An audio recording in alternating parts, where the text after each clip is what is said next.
to a place beyond breathtaking, where towering green cathedrals waltz between the heavens and terra firma. This is more than a competition. It's an exchange in a timeless collaboration, where dreams and determination are mixed with basalt, schist and granite. The combination equaling more than the sum of their parts. Welcome to Tāhuna Queenstown, Aotearoa, New Zealand. A place where the rider is the muse and the artist is Mother Nature herself.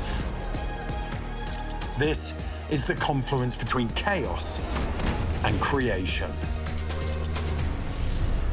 This is Natural Selection Bike.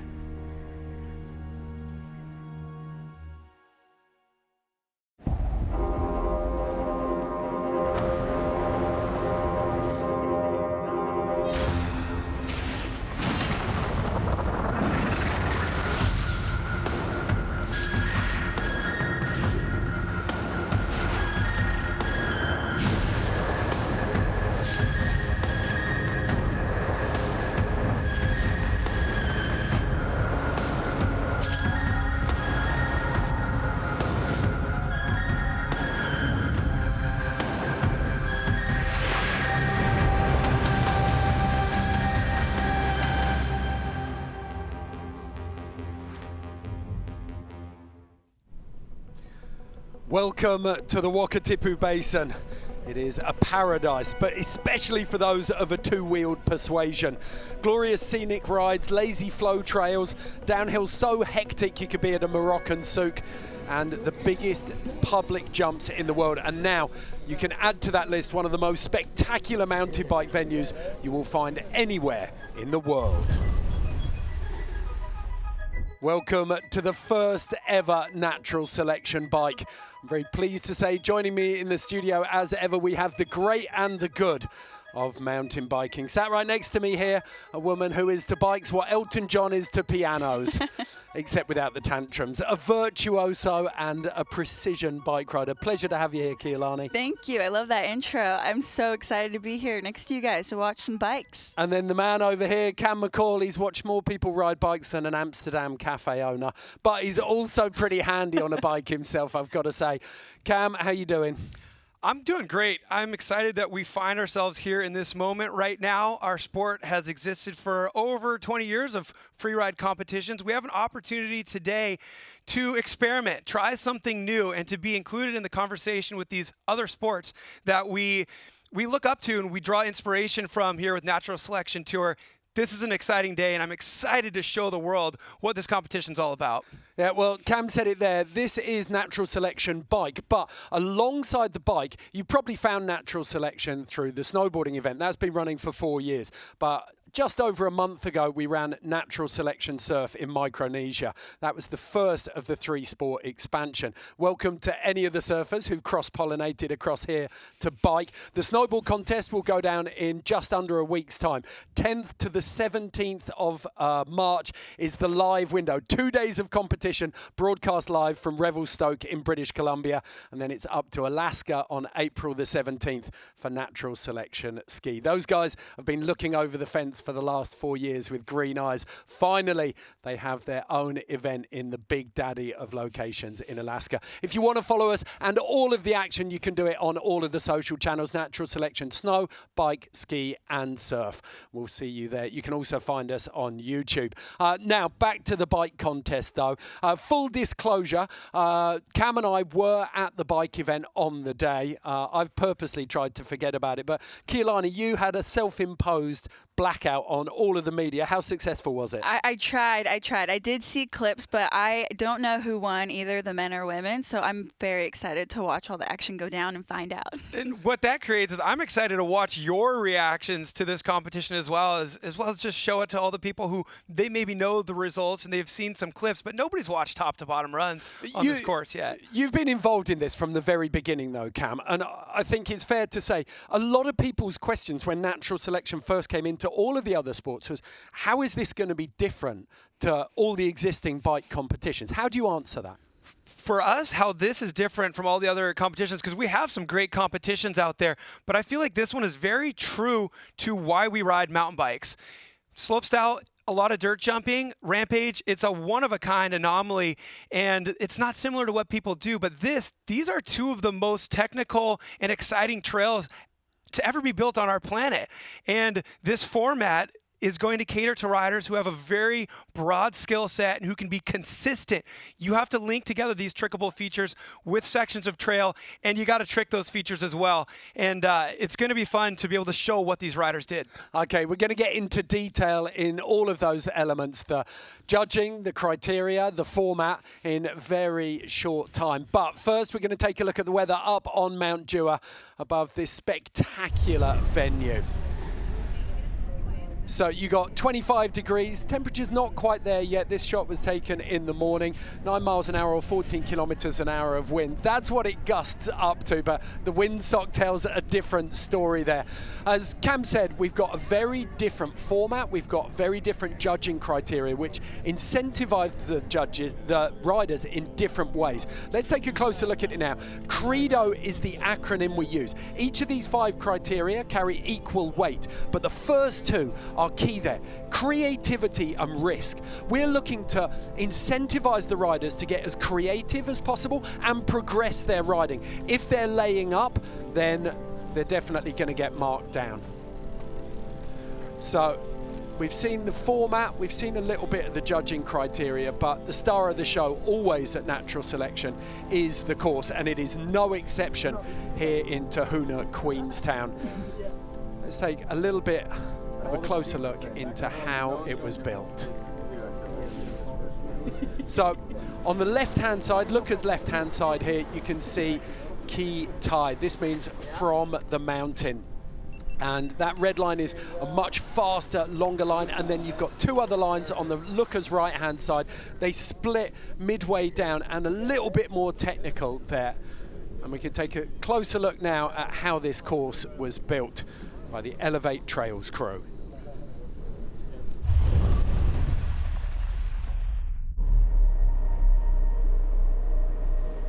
Finding this location was 2.5 years in the making, athlete driven with Carson and Casey and Reed and Robin. Where can we go to find natural terrain? It's steep and then it kind of fades out and gets super rolly. Oh, this is so cool. Wow. This seems to be the one that's rising to the top. So I think we should put our energy this direction and go for it. And that's really what the heart of natural selection is. It's, you know, Mother Nature's kind of our main character here. We're not trying to force something on it. And I've worked with build crews and different people throughout my entire career, but I've never worked with a crew that's like, they wanted to do the best. New Zealand is their home, Queenstown's their home. So they've been up there 24/7 for 2.5 months now. All of them amazing riders and amazing builders. So that combination has worked really, really well for us. They knew what they were building they would have to ride, because part of what we do, we test everything we ride.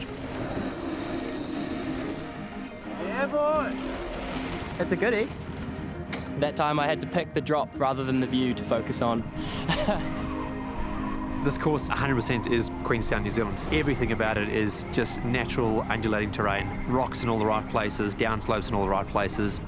Man, I'm so proud of the team of what they've created. The build is incredible. Yeah. This looks insane. Look at that masterpiece. These 2 look fun. Whoa!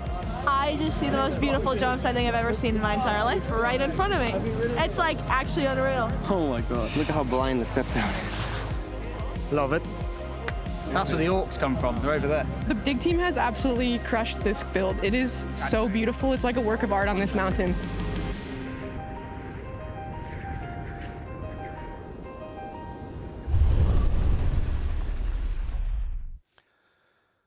Wow, I absolutely love seeing Matt Begg on camera there. Keilani, first impressions of the course, what do you make of it? Oh my God, I don't even know. Like every time I look at the course, there's a new feature, there's a new jump that I didn't notice before. So for me, I'm just excited to finally see riders put top to bottoms and put those together. It's great to hear you say that, actually, because that is echoing the experience from the riders. They get up there to learn not only one line, but to learn the whole venue, and they were experiencing that same thing.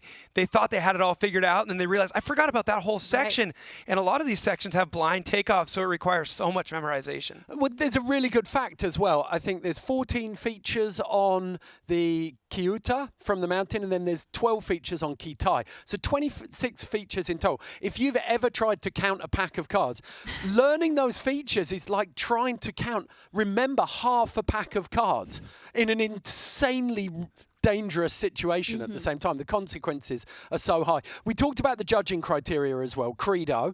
How do you think that's going to affect the way the athletes ride? Yeah, there's the judging criteria and the athlete format, and they both interact to create this unique event that we have. But the criteria for the judges in particular, my favorite standout about Credo is that the fine print of that is there aren't set point deductions for small bobbles, say a foot slip. There aren't set point deductions for a crash. A lot of events have that. If you crash, immediately that's 10 points off your score. What that means is with these long runs and the fact that you need 2 runs and it's your combined score, you can have an issue and get back up and continue your run and potentially have a decent enough score to build upon.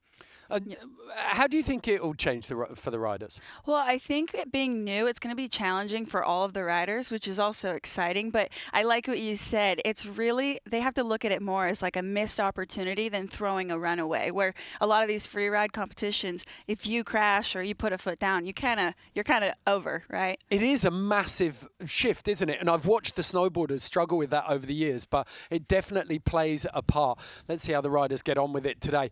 First, though, we're going to chuck over. You've met Cam and Keilani. Let's meet the 4th member of our team. He was on site in New Zealand. It's Damon Iwanaga. Thanks, guys. We're out here in New Zealand, Natural Selection Tour, inaugural event for the bike side. It's been awesome because it's a little bit different format than what we're used to in the bike world. We have a Dream Ticket qualifier this year, which has allowed some new faces like Kristen Van Horne and Finley Kirschman. We do have our seasoned vets, Carson Storch, Hannah Bergemann. They've been riding amazing all week. But personally, I've been really stoked on Szymon Godziek and Johny Salido. They've just been riding so good, tricking so many of the jumps out there. If you watch them during practice, you might think that they were doing a contest run after run. So finals are coming up. I cannot wait to see what they put down today.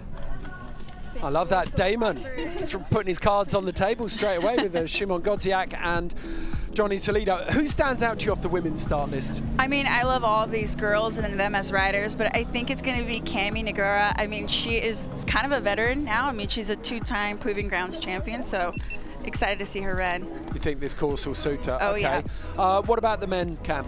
You got to look at these riders who have a long history with Red Bull Rampage. Those are the riders who are going to be coming into this with all of the consistency needed to play well in this format, but you can't forget about some of those riders who earned their spot from the Dream Ticket as well. Finley Kirschman, that kid is on fire. He represents the future of what freeride mountain biking can look like, you know, coming from a dirt jump background with some slopestyle competition, but also a kid who loves throwing a leg over a trail bike and roosting berms. It's going to be fun to see how those different groups, the Rampage veterans, the young guns, and some of the riders like Louis Rabot, who also earned his invitation from Dream Ticket. This format suits him better than a slopestyle contest. Those days are behind them.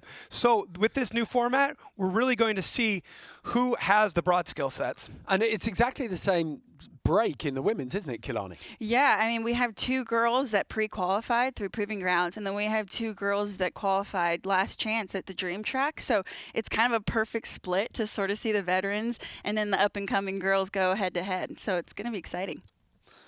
Okay, one of the things that is at the heart of natural selection always is sustainability. And alongside our official packaging partner, A New Earth Project, we thought we'd give you a little geology lesson. We're going to pack 3.5 billion years of geology into just 2 minutes. This is how the stunning environment in New Zealand was formed.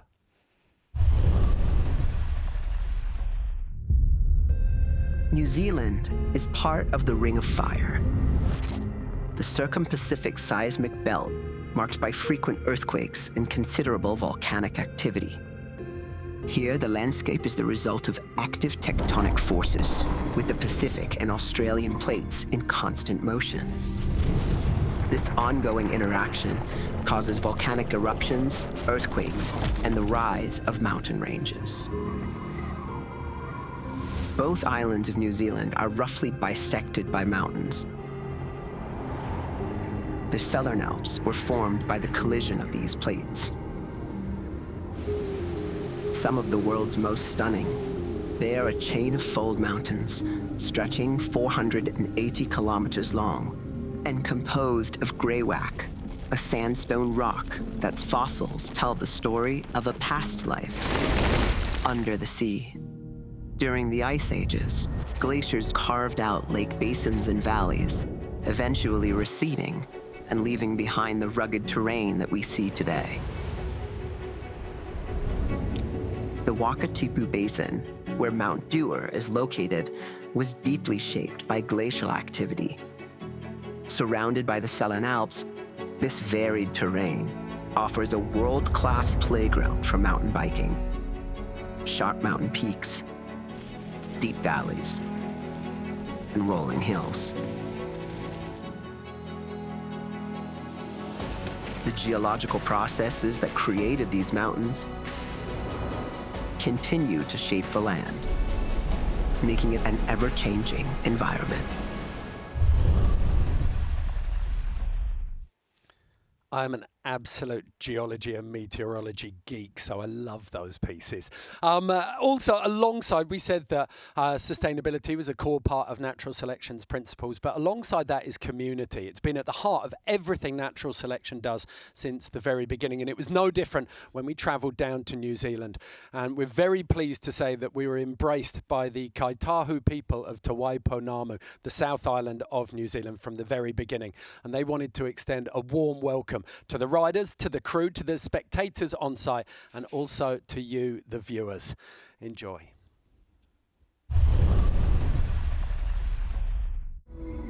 E ka mau ka whakahi o te ao nau mai hara mai tauti mai rā. Roi na hokia, te koe o te wawana, e tau nei ana, ana, aue. A warm welcome is extended to you all by the people of Kaitahu. Welcome to our whenua. This is the ancestral home of Waitaha, Kati Māmoe and Kaitahu. These towering mountains and flowing rivers have shaped our stories for generations, standing as kaitiaki, guardians of this land. As riders take on these trails, they follow the paths of the winds, the waters and the people who have come before. To all competitors, supporters and viewers tuning in from around the world, embrace the challenge, respect the whenua and enjoy the ride. Tēnā koutou, tēnā koutou, tēnā tātou katoa.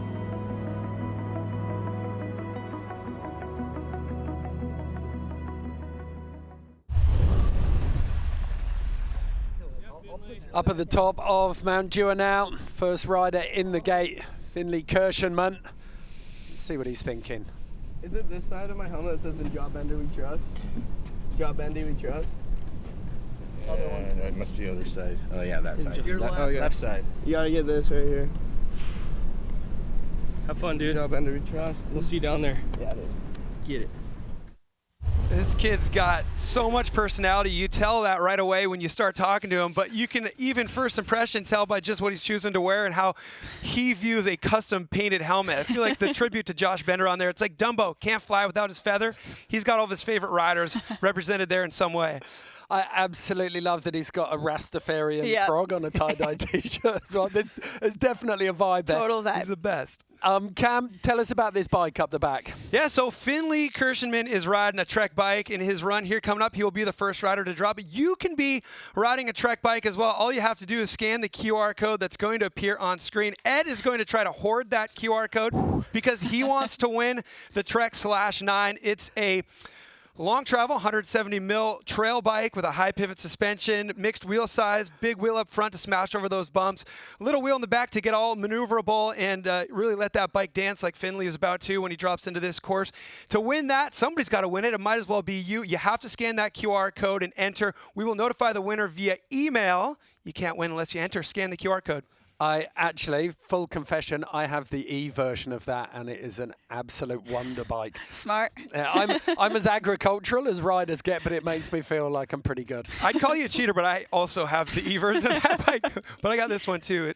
It's you could ride it at this course. You know, that's what I like about this format, is that you will see Janelle Sukup, her bike is a trail bike. So this course can be ridden on a trail bike out of the box, which is exciting to have that in our sport. Yeah, there's literally no excuses left. There's someone riding these trails on a 12-speed with a dropper post. So you got to get out there. We're going to take a quick break. When we come back, we've got another treat for you, and we'll get stuck into the first of the runs.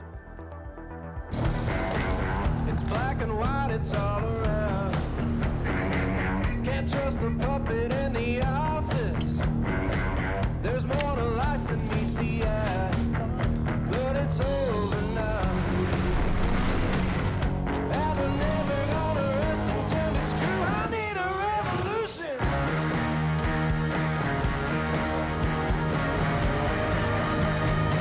I need a revolution.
Welcome back to Aotearoa, New Zealand. We're up on Mount Dewar, which looks over Tāhuna Queenstown.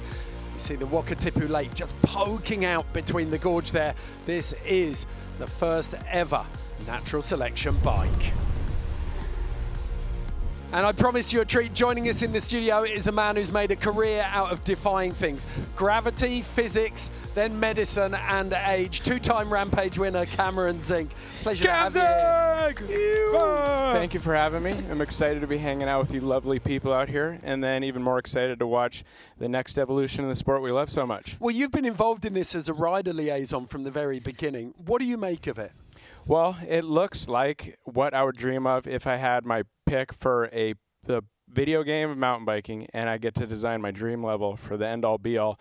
It looks like an AI rendition of what I would come up with. I mean, the most picturesque landscape and incredibly perfectly sculpted landscape of jumps. And it's the hybrid, right? It is a unique format to where we mix in the credo of natural selection, which we're all a fan of, even before mountain bike implementation. But then it's like big mountain lines are like big mountain lines, and then what we grew up in is slope style, where the intermittent areas between the jumps don't really matter at all. This is much more comprehensible to any mountain biker, to where the entire trail matters, and it is essentially the greatest trail ever created. I'm excited to watch it go down. That's my favorite part about, you know, first riding events with you, but now watching events with you like we're going to do today, is you see something that I did not think about, but I totally know exactly where you're going with that. The video game thing, it's so true. If you were to design a video game, you'd have a couple really technical trails, and you'd have to rip the corners, but you would also want your player to be able to do unthinkable stunts on the jumps. And that's what these riders have been working for the first 4 days of practice to be able to pull off. And we're going to get to view it together like we're watching a video game. And I know Keelani was able to media black out and not watch too much to spoil it. Were you able to do that as well? I neglected it. Yeah, it's like if you're watching a Supercross race and so you're like, I can't even look at Instagram at all because I don't want to know. But yeah, I want to see it unfold with you guys and all the real reactions. I mean, no one's seen top to bottom runs, right? So, Right. but I've been trying to neglect it all to where I don't know anything at all. What are your impressions of top to bottom? Like, what have you pieced together so far? Well, I mean, you brought up a good point. It is like the perfect combination of trail riding and then like slope style jumps. So for me, I'm just excited to see where people kind of excel and where people kind of struggle, and then putting that together and try to do a top to bottom run. It needs a well-rounded rider, right? Right, exactly. And the nature of the sport of how it has progressed. Trails have gotten so much better, right? So these trails, this one isn't going to be that common anywhere, but this is the next level. Maybe a trail like this will be publicly accessible because the talent pool just keeps getting bigger and bigger. And I mean, what you've all said there is that it's relatable. As everyday mountain bikers, what you do most is ride a trail, and it can be the most basic one. But if you're judging yourself in your head on Credo as you ride every trail, like might as well. That'll be what people are doing. And who cares about Strava? I want my Credo. What's my Credo You score? kind of do when you're riding with your friends, right? You know who's ripping. Oh, you know who you're trying to ride like. You're Yeah. like on the tail of your buddy, and they slap into something in a way you never thought before. You know, those are the things that are going to be rewarded from the judges today. 100%. We've talked about this trail quite a bit. Let's take a closer look now at the first line that we're going to be doing. So in the format, we've got the men riding Kiuta and Kitai. So from the mountain and to the sea. They're the two trails. We're going to kick off on Kiuta though. This is that first red line that we saw. It's on the rider's right-hand side. Cam, talk us through this one. Yeah, we're going to get a really good look at this line right now, and you're going to be able to kind of understand its characteristics. If you were to compare this to line 2, this one's bigger. This is the one with the larger features, and it's also really set up like a rhythm section, especially the first 3 straightaways. Right now you see a flat drop right into a long mandatory gap. There's a 90-degree hip jump, and then right here, this is one of the most prominent natural features. They carved a lip into a left-hand hip. And to make things rideable and connect to the bottom, they've constructed a big wooden drop. And once you get to this final straightaway, all the natural terrain is kind of in your rear view mirror from the top and the middle sections of the course. Now you're just into a straightaway with some really big jumps, with things finishing off, of course, with a Showtime booter. You want to put an exclamation point at the end of your run on that jump, while bearing in mind, you still got to get back up to the top of the course and do another run on another trail to add up your combined score. And it looks fast, Cam. 100%. This trail looks incredibly fast, and the sections in between we're going to get to see. It's going to separate a lot of riders, right? The bike selection comes into effect, right? You can ride a full downhill bike, and the setup of that bike could be more geared toward the downhill sections. Super important. It is equally as important to ride fast in between and show your overall bike skill as it is with those individual jumps and whatever trick you might be doing on those jumps. Such a good point. I mean, Carson Storch is riding a downhill bike. He's riding not the shortened up freeride version. And then you think of some other riders like Louis Rabot, who is riding more of a slope style type of long travel trail bike hybrid. And that is a big part about it. Look out for Reed Boggs as well, because he has 2 bikes. There are 2 trails, and he's talking about using the one that's optimal for each trail, which is really interesting and maybe kind of a hint at things to come as we evolve this format. We've never seen that before, right? I mean, even in snowboarding, you'd think that you got a quiver, right? And or surfing, you're going to pick a different board for that day. I had never even thought that would even become a possibility in one venue, in one specific genre of the sport. And we mentioned it earlier, Kehlani, Kristen Van Horne riding a 12-speed with a dropper. I think that Janelle, right? Is it Janelle? Right. Yeah, the up and coming. I mean, she was running a trail bike with a dropper on Dream, and now she's here at Natural Selections. So, yeah, it's really cool, the diversity that you can see out there with the riders and the bikes. That just speaks to how much bikes have evolved as well. The fact that we have a competition format that is pushing the limits of what's possible, but it's also in line with the way mountain biking is going and the bikes that are being developed for it, which is awesome. Okay, that brings us on to a really nice point, the Industry Alliance. Now, in natural selection, we like to look after the brands that look after the riders. So the Industry Alliance is only for endemic bike brands.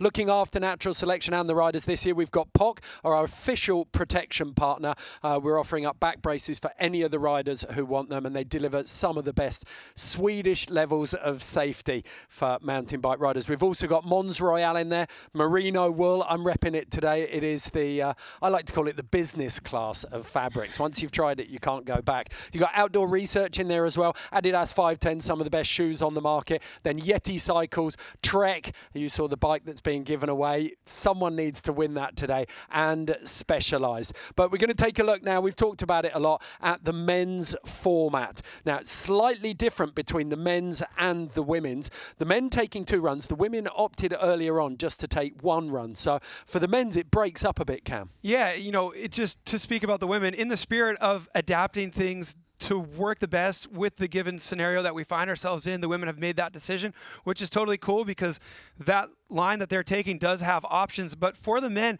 the original idea for the format is being stuck to, which is 2 runs. Each run's taking place on a different line. Each run is scored out of a possible 50 points. It's a combined score, no throwaways, so max score is going to be 100. What that creates is a situation that we haven't seen before. Even if you're leading after run number 1, there's no victory laps. You still need to add to that score, and it will be dropped in reverse order, so highest score from run number 1 will be dropping last. There's no way that rider's going to be sitting in the hot seat when they're at the top of the course to drop that final run. Okay, well, let's get stuck into the action. It's time now to take a look at natural selection bike. We're kicking off with the men's runs. We've got 11 riders, as Cam just said. They're on 2 different lines. Each run will be scored out of 50, so the total will be out of 100. And critically, as Cam said, a fall doesn't matter. So you need consistency. You need to get back up even if you fall and get that score on the board. Got some big names here. We heard Damon Iwanaga talking about Johny Salido, Talas Turk in there, Nikolai Rogatkin back on the big bike, Reed Boggs, the Rampage regular, Szymon Godziek also got a name check. The 2 Frenchies down there. I think Paul Coudert and Louis Riboult could really suit this course, and then Carson Storch as well. But this man came through as one of the standouts from the Dream Ticket qualifiers.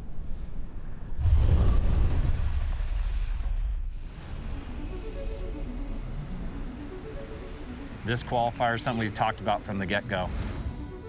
Like, we really wanted to give a chance for everybody who's here ripping on Dream all the time to get into this event. I just need your mom to sign another version of it. Top 2 men, top 2 women, and then we'll take an alternate as well. And the top 2 privateers that don't have a bike sponsor are going to get a frame from Zinc Bikes. It's pretty cool that the locals can come be a part of what is going to be a huge event for New Zealand, let alone mountain biking itself. Big on there. Yeah, boy. Bergemann is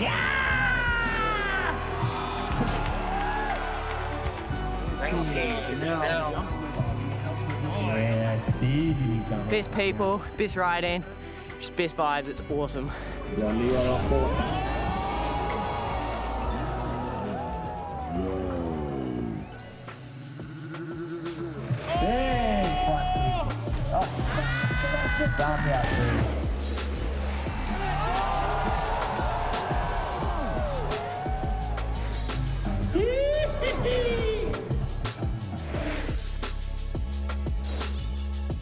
Dropping and looking. Oh boy. Oh!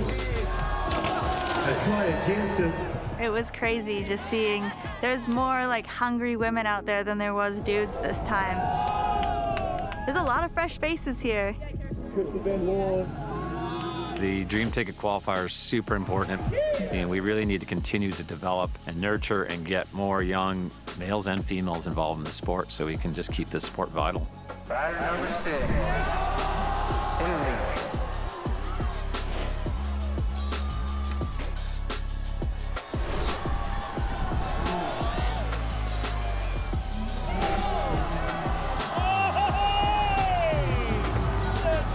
Give it up for your crew, your winners, your tickets. It's gonna be insane. I'm super excited to have that opportunity and ride with some of the dudes that I've looked up to.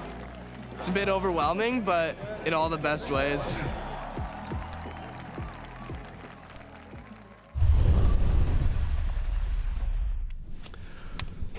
Okay, that was the Dream Ticket qualifier. Now it is time for the main event. This is natural selection bike from Tāhuna Queenstown.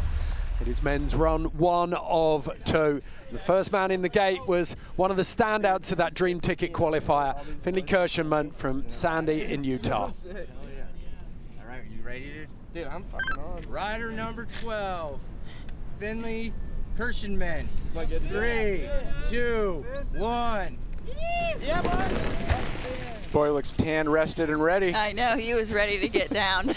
I love the fact that he's the first rider to drop in for this thing. This is just a moment in the sport, right? He is leading the charge for the next generation. We got a lot of friends out there, but I think I'm most excited to watch him ride. And that for that reason, right?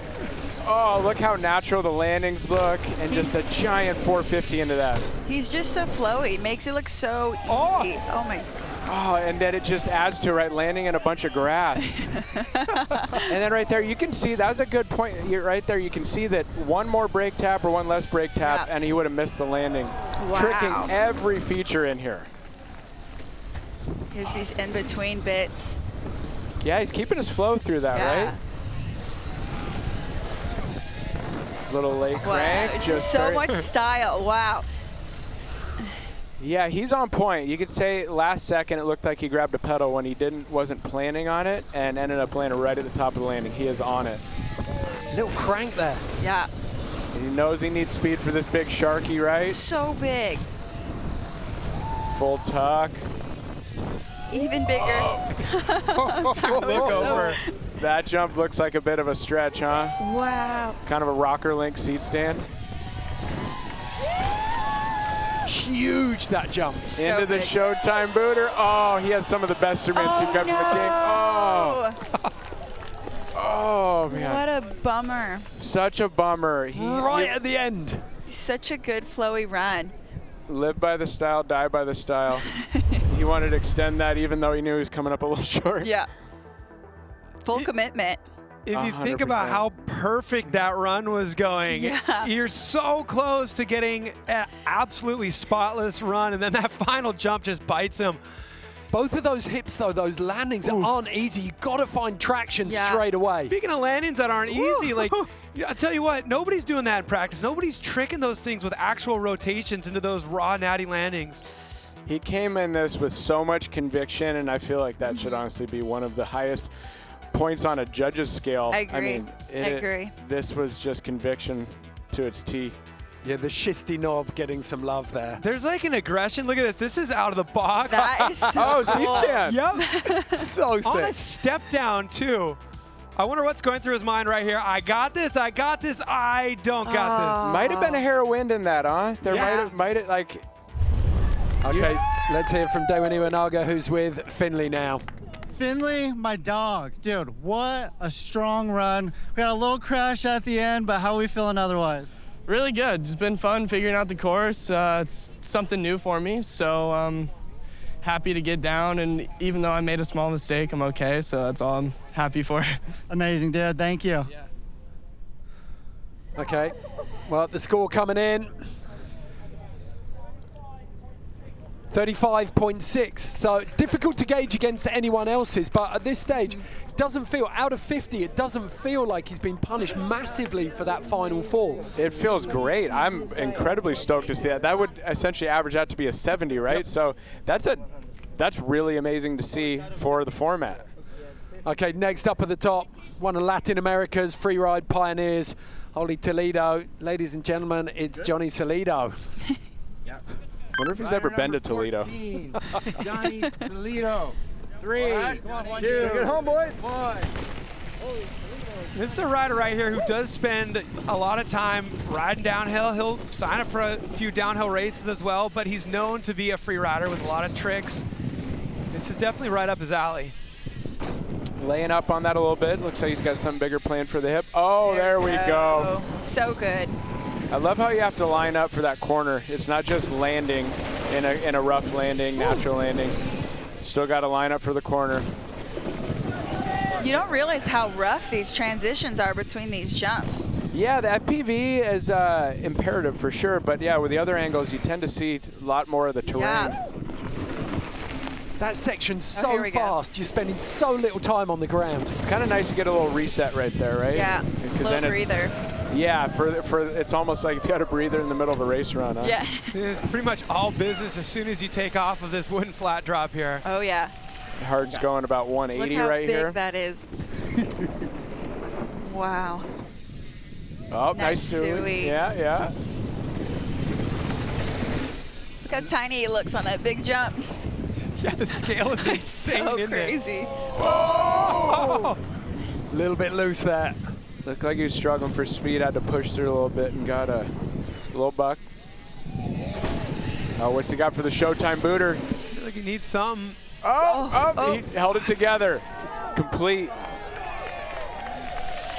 This is going to give us such an interesting comparison now because you've got a couple of jumps there that he just didn't get full extension on or didn't fully commit to. But then you've got Finley Kirschman with a full. So fairly similar run to Finley too, right? But obviously Finley is known as the style cat. He brought it all the way to the bottom, but then came up a little short. So yeah, really interested to see how this racks up. Yeah, to see how the judges handle, maybe a run with some more to it with Finley, but a crash at the end. And then, all the way through the finish line here, maybe a little bit of extension left on the table from Johnny there. And it's going to be interesting to see how they score this, what number they assign to it. Ya, con estar sanito abajo estoy. Okay, 32.7. So not having that second flat 3 on the other hip, I think that was definitely an up. But yeah, the judges, we talked about it. All you're doing is missing an opportunity with a fall. You're not actually getting punished for falling. That's a great way to sum it up. And it shows that they're rewarding a little more progression and a little more style and extension, a much better Superman seat grab extension. But still, Finley was higher in the score. This is really eye-opening and indicative of how the judges are rewarding this event and how it's judged, period. Yeah. Okay, Adolf Silva, the Spaniard out of Barcelona, 15. very handy dirt bike rider. Silva, 3. Yeah, actually a professional motocross, freestyle motocross rider as well. He's going to love How this. cool. He has double flipped an e-bike before, so I would assume we're probably going to see one of those on the Showtime booter, but I have no idea. All of the riders wearing microphones today, so we can get a little bit of chat if they are talking. I know, I'm like quiet trying to listen to them all talk while they're riding. Oh no. Holding it together. He's still. Oh, did he blow up a wheel or? Oh, he hit. It looked like he may have slipped his foot on his pedal and like dug it in on that. That's so annoying. Looked like it might have been the sensitive area that he hurt. Yeah. I think he's definitely had a few deep breaths just to get rid of that bell ringing pain. Back on it though. You got a lot of course left here. Oh, he was loose on that. That's what I like to see. Loco getting loco. Yeah, I mean, it's got to be tough to pop right back up after that. Those of us who have experienced that type of pain. This is a pretty bumpy course here. But it's different, right? This event shows you that it's rewarding to continue. For sure. Before there's no motivation, you're done. Such a good point. Very good point. Yep. In another event, you would just be hiking back up and getting ready for your second run, figuring out what may be wrong with your bike and maybe putting ice packs in places. Saw that FMX gene coming out on the Indy as well. Ooh, a little deep.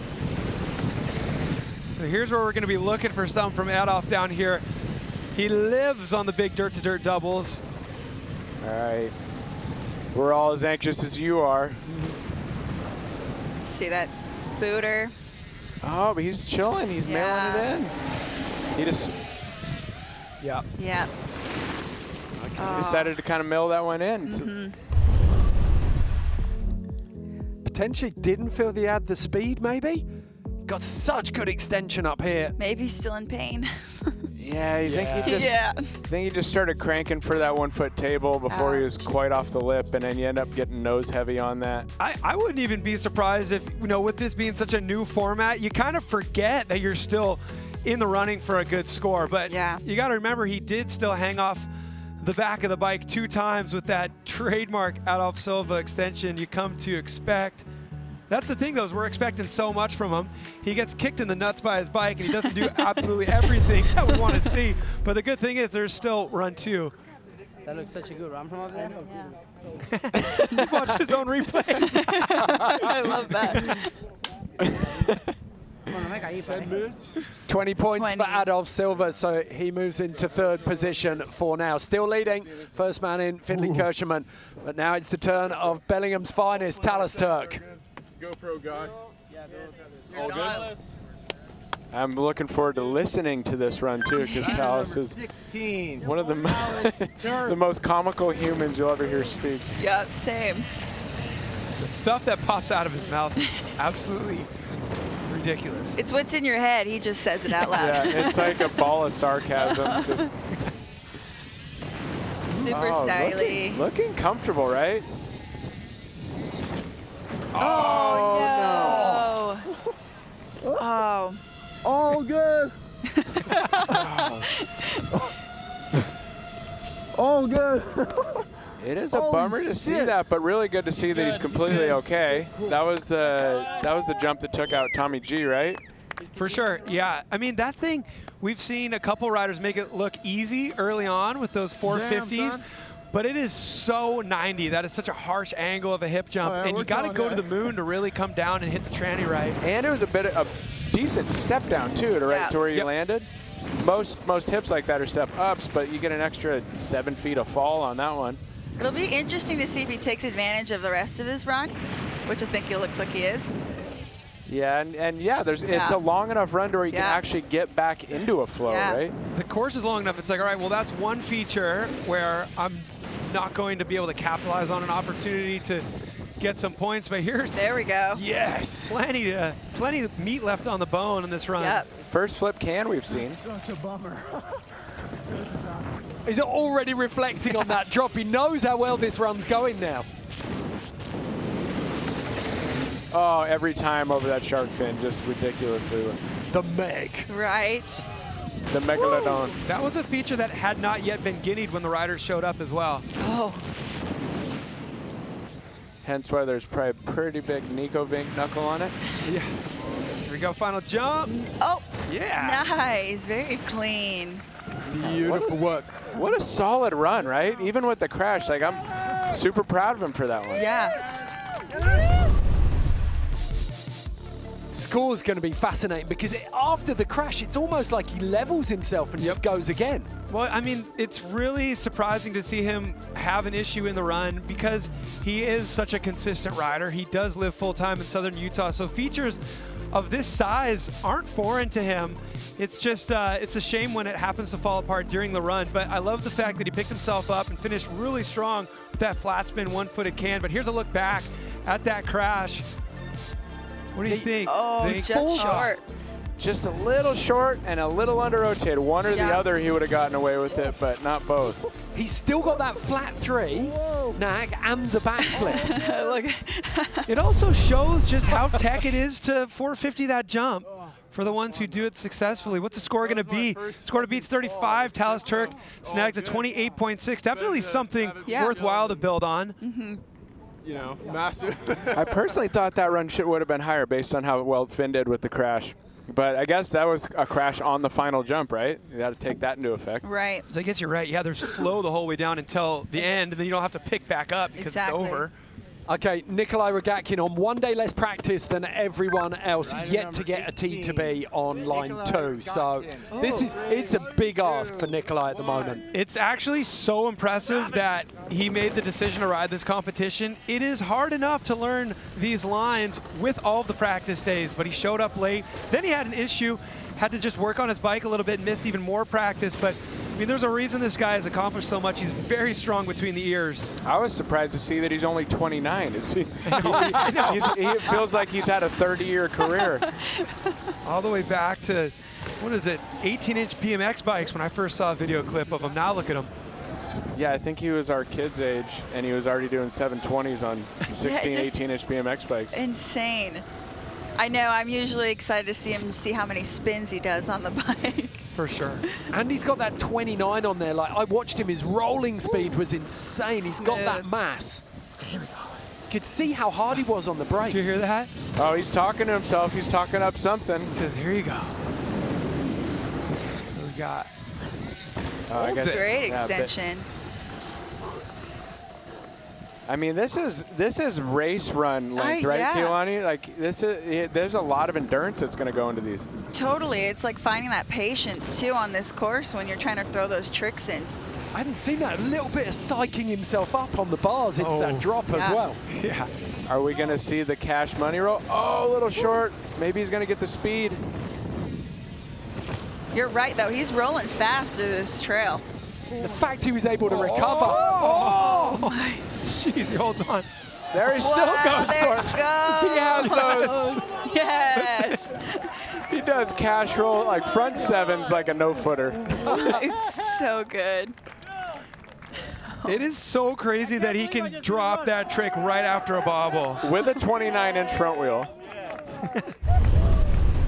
That is outrageous, isn't it? No, it's nuts. I mean, you look at him on the slopestyle circuit, and you know he's no stranger to spinning 1440s. Give him a bigger bike and bigger jumps. He did do a 1080 on a downhill back in 2017, and here he is with minimal practice, getting a top-to-bottom smooth run and finishing with that cash roll, aka the front cork 720. On a big bike as well. On a big bike. And there's not that many people in the world who do that trick, not to mention make it look the same as it does when he does it on a hard On trail. a big bike, and let alone he may very well be the first person to do it with a 29er. How much round? Oh, thank you, bro. Nikolai, what a great run you just put together. T to B, ending it with a banger. How did that feel? Man, that felt unbelievable. I was barely hanging on. I kind of like missed my pull for the flip up there because that lip's so blind. Yeah. And then it was like, oh, I came around. And almost lost it on this jump before, super deep, super nosed in. And then I was like, oh, I still go for it. And barely hung on there. I cannot believe I made it to the bottom. I just did my first top to bottom run on this course this morning. So that feels unreal. So much support from the guys up top. I cannot wait to see what they got coming down. But can't believe I'm here, bro. I can't believe it. Amazing, thank you. Nikolai mentions how blind some of those takeoffs are. Just the time of day. Some of these features you're facing straight into the sun. And on minimal practice, if you can't see and you don't even know what you're supposed to be looking for. And only one top to bottom run before that run is actually insane. He was basically like cram studying for a final exam. Exactly. Which doesn't work, but apparently it does in this. Okay, up at the top now, he's a made man in the big mountain. Free ride family. Reed Boggs getting ready to drop on Kyuta from the mountain, line one. So you see here what bike he's riding. He's riding the dual crown. He has both of them out at the venue here. He's got the single crown, more slopestyle influenced bike as well. Yeah, he's a diverse rider, right? He's on those big rampage runs, but he's also in slope. So this is a great course for him. Yeah, he is a really well-rounded rider. Amazing kid, amazing human. Super flowy right now.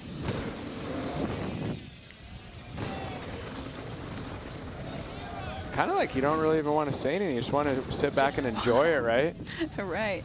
Oh, little T-bog on Shisty Knob. He's going pretty quick too. Yeah, he hasn't flat spun any of the big hips or anything, but his rolling speed is incredibly good. And sneaking in toboggans, tucks, and flips in there. The tough part about this format as well is figuring out how much to gamble in run number one. You know, if you get a low score in run number one, no matter how well you do, you kind of really know where that mark is, what you're trying to sneak up toward once the top run Such a is good set point. after run number one. Yeah, huge guessing game, right? New format, new track, new field, new everything. He's really cruising, it looks like. That was beautiful. Yeah, there we go. Oh, getting hung up on that. Oh. Bonus points for the can lander. Yeah, I wonder if he was going for that or not. It's conveniently on the final jump.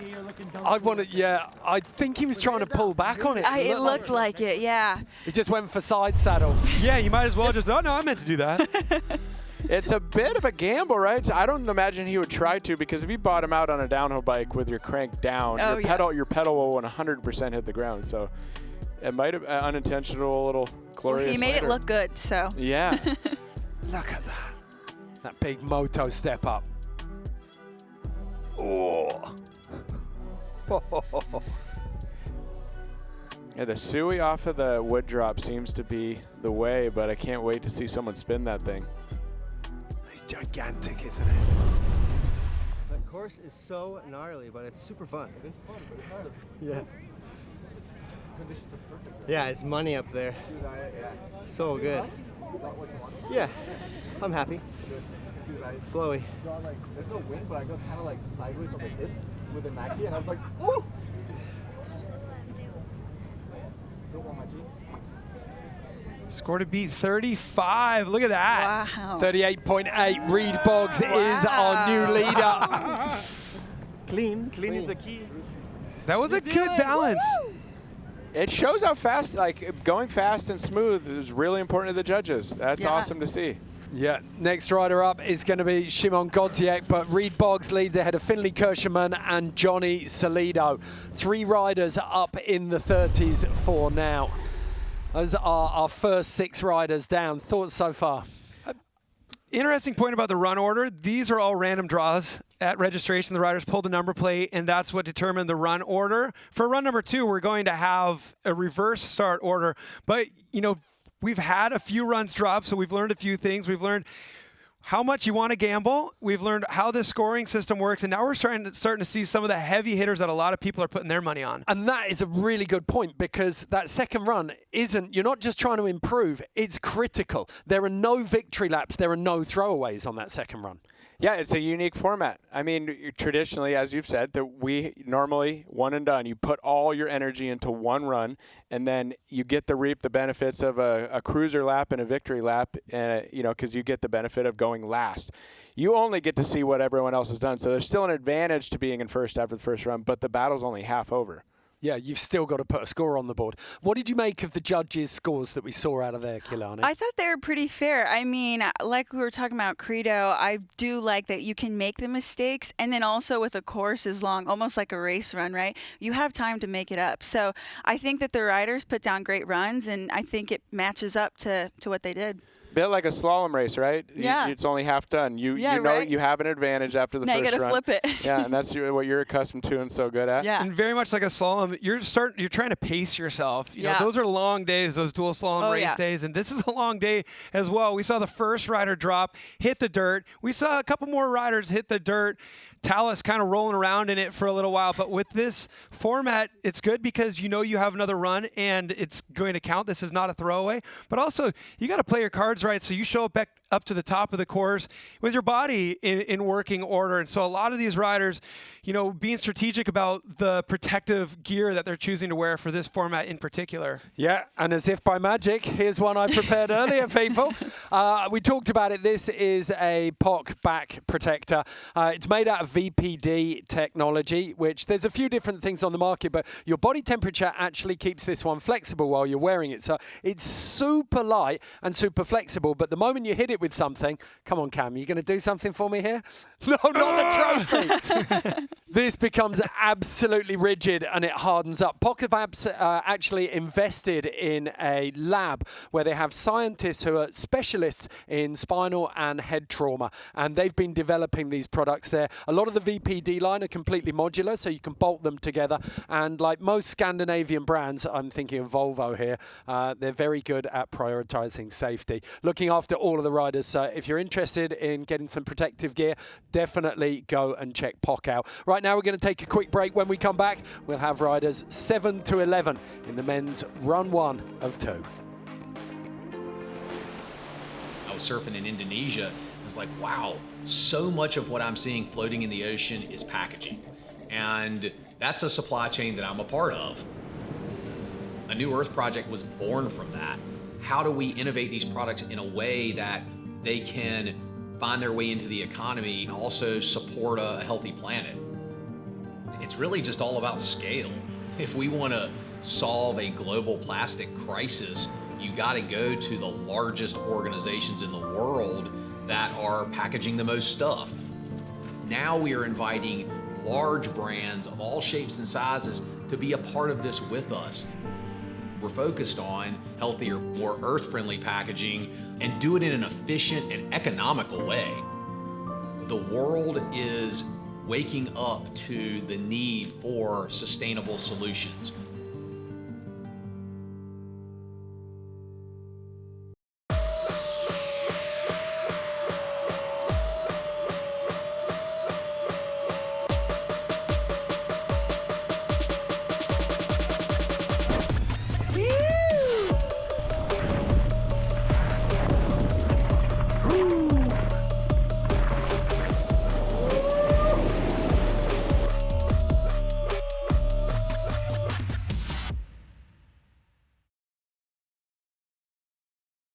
When the Hawks need a clean shave, they reach for the Chairman Pro by Manscaped, equipped with skin-safe technology and dual blade heads. Wonder if my dad's ever had one of these. Tony Hawk with a mustache. A very different commercial. We ride motorcycles now. Hawk Hogs. Shaken and stirred. Talon. Injured? So are we. No. The Chairman Pro by Manscaped.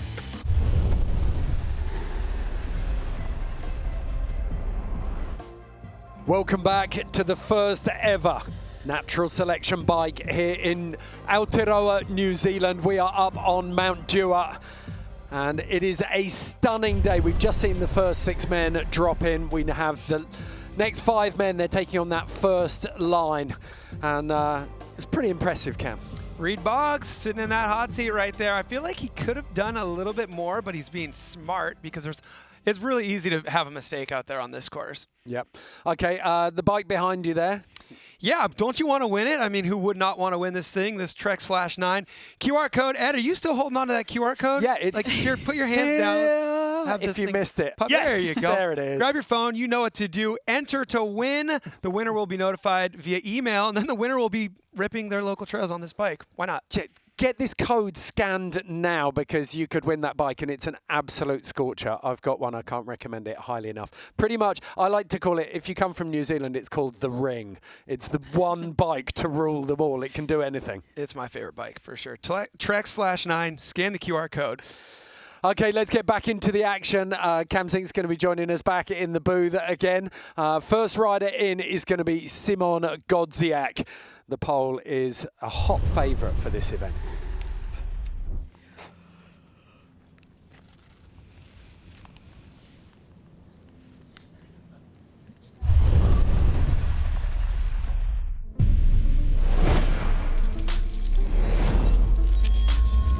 I feel like this is the perfect event for me.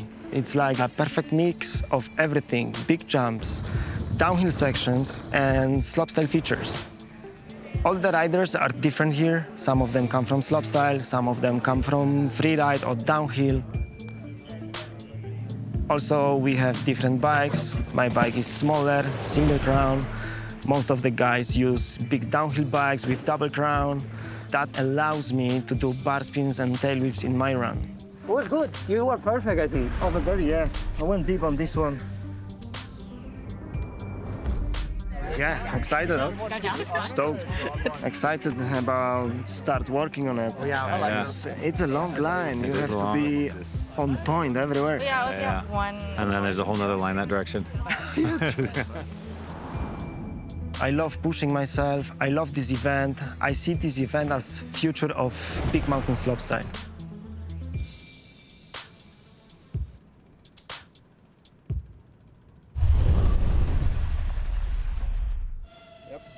Okay, Szymon Godziek, Poland's finest, ready to drop. Damon Iwanaga definitely picking him out, having watched all of practice, represented by Specialized and 510, 2 of our Industry Alliance partners. I mean, watching those clips from practice, this guy, he has all the elements, but even if you have all the elements, it's still under pressure being able to put it down. Here we go, Godzi into run number 1. He is on an amazing trajectory of his career, and it shows right there. Look at how comfortable he looks.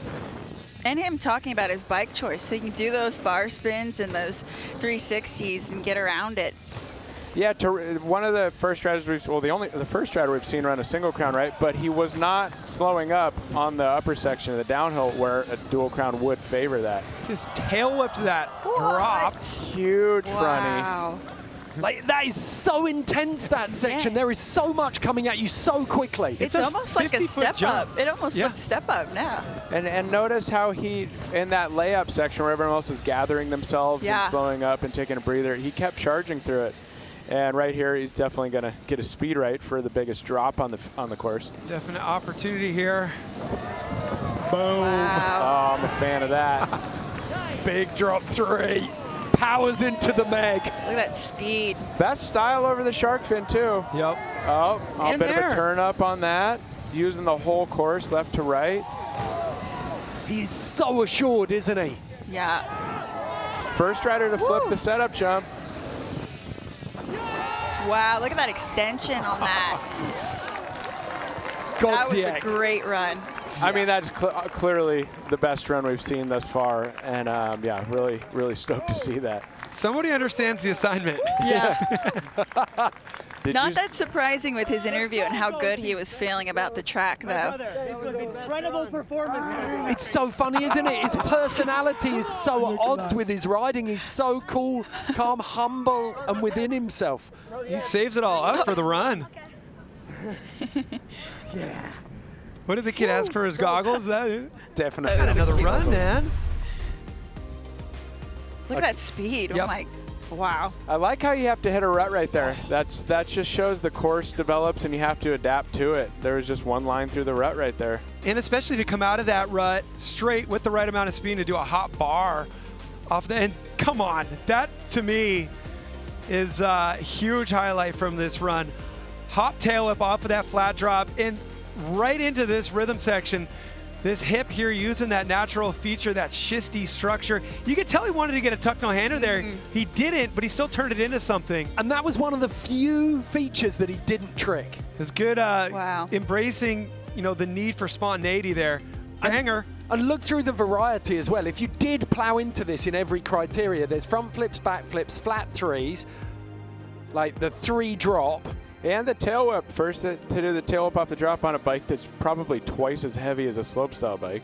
Made it look way too easy. It's so hard to get a bike that size around in a tail whip. He's dropped every single flavor in there, hasn't he? And kept his speed. Godsey, dude, what an insane run you just put down. So powerful. I mean, you turned up the heat on that one. How do you feel? Yeah, I couldn't be more stoked about that. I was happy to try to put all my tricks. I was feeling like this is the big mountain slopestyle event and I've been loving it. It's been a hard week, but yeah, we are here, stoked. You are here, man. You proved that. Thank you, dude. We'll see you back here for run number 2. Thank you, man. It wasn't easy. Okay, Szymon Godziek with a 47. That is clear daylight between him and Reed Boggs. So 9 points, I think, 8.1 ahead of Reed Boggs there. That is a clear indication of what the judges are looking for. Huge score. I mean, there's only 3 points left to be had out there somewhere. Okay, Curtis Downs up next. Let's find out how he got to New Zealand.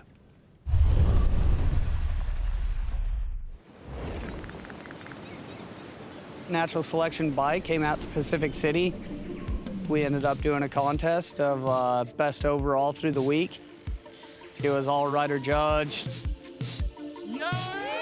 Overall, I feel very rookie coming into all of these events. It was pretty sweet to be voted by the riders. It's really shot me off in a direction I wasn't expecting to take. Finally made it. One more flight. Got the golden ticket out here. Wouldn't trade it for the world. Look at this place. Really happening. I linked up with Dylan Stark and Tyson. We rented an RV. All right, let's get the first drive out of here on the wrong side of everything. The gas pedal and stuff, is that normal? That's normal. That way we kind of get to go explore and see this beautiful country, which is absolutely amazing. Traveling, I never really did that as a kid. I was just like Midwest, landlocked. All right, don't drop the camera in me. No. I wish I could spend 2 months here exploring. Everywhere you look, it's like a painting. There's activities everywhere you go. Kind of everything you could hope for. Hey, this side. I gotta go buy it, dude. We're gonna buy it. Just making sure you know. The place is amazing.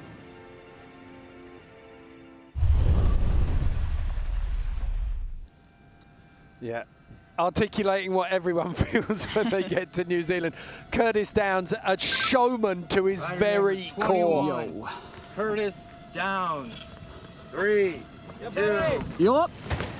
Excited to see him go. It's got to feel good to be like picked by the riders to be at an event like this. Yeah, both he and Barb fully earned it. They came to your event too, right, Zink? Yeah, yes. Curtis, they both actually won my event as well. And Curtis, if anyone's ever watched him, knows that he has the biggest bag of tricks on downhill bikes. Not the typical bar spin tail-ups, but insane freestyle moto tricks on downhill bikes. He's also a guy who analyzes what the assignment is, and he figures out the right way to position himself in a spot where he can do well. And he's been pretty clinical throughout practice, just trying to figure out what is it that I'm trying to accomplish here. He is flying. Is it just me, or is he flying down this course? Yeah, he is not one that you would think you'd traditionally see on a downhill track, or you know, he has more of a BMX background. But he is getting through this technical course with good speed. It wouldn't necessarily be the hardest to ride in those in-between sections, but the pace is what is really indicative of how well-rounded a rider is. He's solid, too, the whole run. Yeah, he hasn't came up short and struggled on anything, and really excited to see what he has on the last jump. One of 100 tricks he wants to choose from. Yes. Oh, you heard him say it. Still gonna trick it. That was Great. Double grab on the seat as well. Where's my seat? I don't think he even knew what he wanted to do on that last jump until he was actually off the takeoff. So. Yeah. We talked about this, like he looked so smooth and composed up top. He was totally in control, but it was almost endurance, wasn't it? It was like he'd forgotten to breathe and he was running out of air. I got confused. For sure. I mean, do anything for a minute and a half on a bike and it's going to start to add up, especially when you're burning the mental calories of trying to remember speeds and the tricks that you had planned. He packed a lot into this one. And just the fact, like Zink, you mentioned, he does not come from a background of downhill racing. He comes from a background of BMX. The fact that he has adapted so well to be able to not only make it top to bottom of this course, but sprinkle in these tricks as well. I'm fascinated to see this score because he rode smooth, but you compare it to Godziek, and he was just so intense.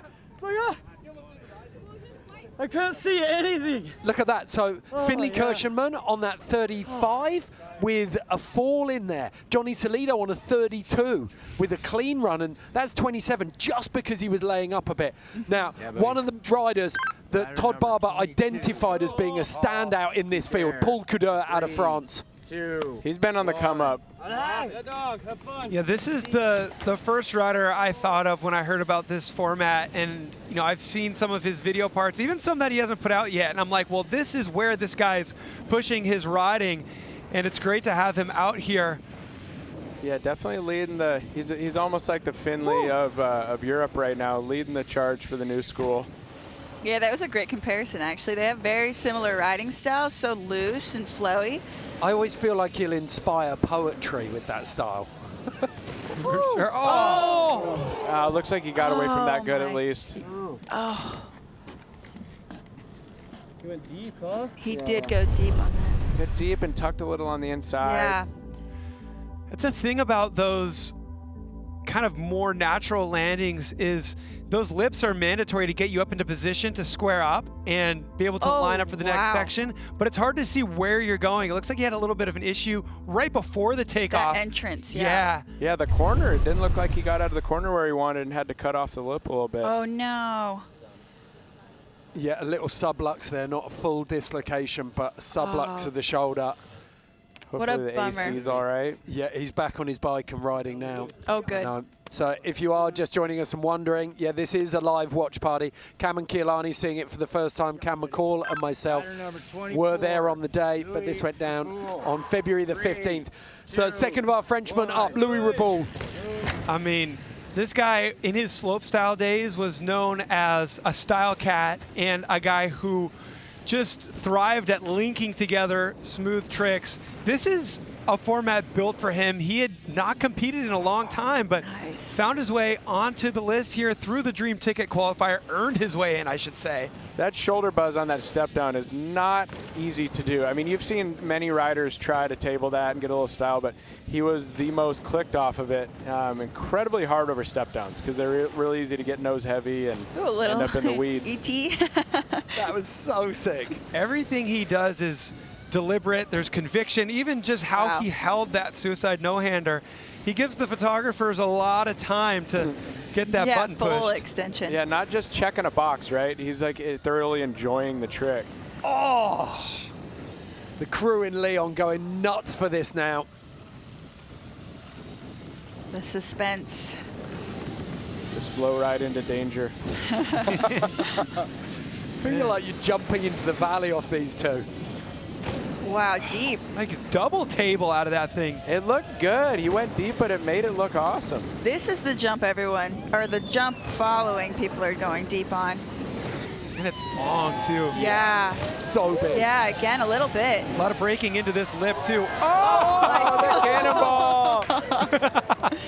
Let that one fly! Oh, my. I've actually seen that in FMX. I've seen someone let go of that, and it's catastrophic. Oh, look at it. Almost flew away. Just also to mention, he had issues in practice. A lot of riders struggling in practice. It's challenging to learn these lines. Even a rider as smooth as Louis Reboul. You see him hold his shoulder right after that run. He wasn't sure if he was going to be able to ride. So extension like this with a sore shoulder, you would never know it when you watch him ride that he's dealing with some pain. That's phenomenal. He literally held that Sui to as far as shoulders would go safely, and but then held it. Table, are we done? No, we have more airtime. Yeah. Let's go again. Table. Oh, wow. What a G. That's kind of what we're talking about, isn't it, in that creativity and risk criteria? The subtleties, yeah. Well, it's like holding your grab till the bitter end on a snowboard, right? Like if you have more time and you're OJing, keep holding it. Okay, let's hear from Damon, who's with him now. Louis Reboul taking charge of the course. Huge flat spin at the top. We get down to the bottom. Almost missed the seat. Dude, we just Did your heart drop? like, whoa, okay. And then I grabbed it, and I don't know how I can make it, but good. Good sensation, man. It's great to see you back out here. I mean, you're a familiar face in the freeride scene, slopestyle scene. You did the qualifier. How good does it feel to make it back in the finals? Yeah, man, super happy. And when I saw this new event, new concept, I was like, dude, I should go back competing, you know? And I'm pretty happy about this show, so yeah, pretty stoked. Amazing, Louis. We're stoked to see you back out here. Thank you, dude. Thanks, man. 31-year-old rode Rampage in 2014, still out here and absolutely pushing as hard as he can. And so interesting to see the reactions of the riders down at the bottom here. They are pushing themselves. This is demanding everything of them. Back up at the top, last rider on run one out of Bend, Oregon, a town that I believe has produced more action sports athletes per capita than anywhere else in North America, is Carson Storch. Used to actually be roommates with one of the leaders of the snowboard natural selection. Rider number 25. Ben Carson Ferg was Storch. living at his house for a while. Here we go. 2, 1. Carson on course. He's been eating this up in practice. He wants it. Carson is a veteran, and he's kind of the youngest of the veterans, I guess. Kind of a prime spot in his career. Yeah, he's got a lot of podiums and experiences at big events like this, so it suits him. And with the new format, wow, look at that. So well rounded. Like you could see him already eyeing up the corner and setting up for it while he was about 200 degrees on that spin. The trajectory was perfect, wasn't it? Letting the back wheel hang out. Oh! That was a quick one. This is similar to what we just saw from Louis, where everything is incredibly deliberate. Nothing is an afterthought. He's gone through this run so many times in his head before dropping in, and there's a lot of conviction to every move. You see him pump right there instead of pedal. Most riders are having a pedal, and he, took the high route and decided to pump both those rollers. He's riding the bigger bike, too. Full-on downhill spec bike. Oh, just a gorgeous 3 off of that. Leaf out of Godziek's book. He looks so comfortable out there. He does, doesn't he? Yeah. Of everyone, He just feel looks like he wants it. he got this course on lock so early and was able to just start finessing it. All that experience from Red Bull Rampage. Here we go, one more jump. Nice. That just showed talent right there, right? Yeah. That didn't show that he was going out of his comfort zone. That was just him straight up showing how talented he is. Totally agree. Oh my God, I missed so many things, but You spun it! So good. the drop was chill. The spin. Such a proper. It was a chill spin. Yeah, I did. Look at the crew feel it, making buddy. their way out. So Finley proud. Kirschman up there and Vito I Agado. need them, buddy. My only ones, they got to match my Michael Jackson pants, you know? Is there a shortage of goggles in New Zealand, Ed? What's the story? Everybody wants, we got another run to do here. 100%, yeah. Any goggle manufacturers out there, get your goggles to New Zealand. The kids need them. So I don't know if I'm going to kind of just analyze the last 2 runs. Louis scored really well. I think it's safe to say Carson threw a little bit more chips on the table here. This spin, we've seen it done by Godziek. Doesn't mean it's easy. That's a good-sized drop to spin on a good-sized bike. Obviously, riders riding big bikes out here because the terrain demands it, but to be able to hop up into a 360 off of that wooden drop is something that the judges like. Obviously, Godziek's run scored a 47. I think there's more tech in here than there was on Louis' run. I'm going to go out and say 100%. I think it's higher than Louis. Okay, let's hear from Damon, who's with Carson now. Carson Storch, dude, huge run. I mean, starting with the 2.7 at the top. I don't think I saw you do that in practice. Huge flat drop 3. Earlier this week we were talking and you said you were going to kind of keep it chill. I mean, how are we feeling? Yeah, I kept it pretty chill in practice. Yeah, I'm just trying to have fun with it. Like, this shit's pretty gnarly and trying to stay safe. So, very simplified run, just tried to focus on style and spins. And yeah, I'm stoked to be down here. This stuff's real. What's the strategy going into this next run? Just keep the same agenda going of just style and spins, baby. There we go, spin the win, there we go. Buddy. Thank you. Straight from the horse's mouth, this shit's gnarly. Style and spins, baby. But like 42.2. I don't deserve that, but okay. I disagree entirely, Carson. 4.5 points off intense. Like, there's so many Szymon features. Godziek. Before the flat drop, you're like... So Godziek leads. We've had a full pull of riders top to bottom. Only one rider, Paul Kuda, not making it. But at the top of the standings here, very little between Godziek and Storch and Louis Raboul there as well. You could argue Reed Boggs and Finley Kirschman still very much in contact. How about that? The first run that we saw still hanging out in 4th place. And I mean, for run number 2, looking forward, there's plenty of riders who have a decent enough run 1 score to really just add some flavor to. Okay, Kilani, Zink, like we've got a first full pull of runs in there. First thoughts looking at the scores that you saw and the level of riding that you saw. Is that what you were expecting?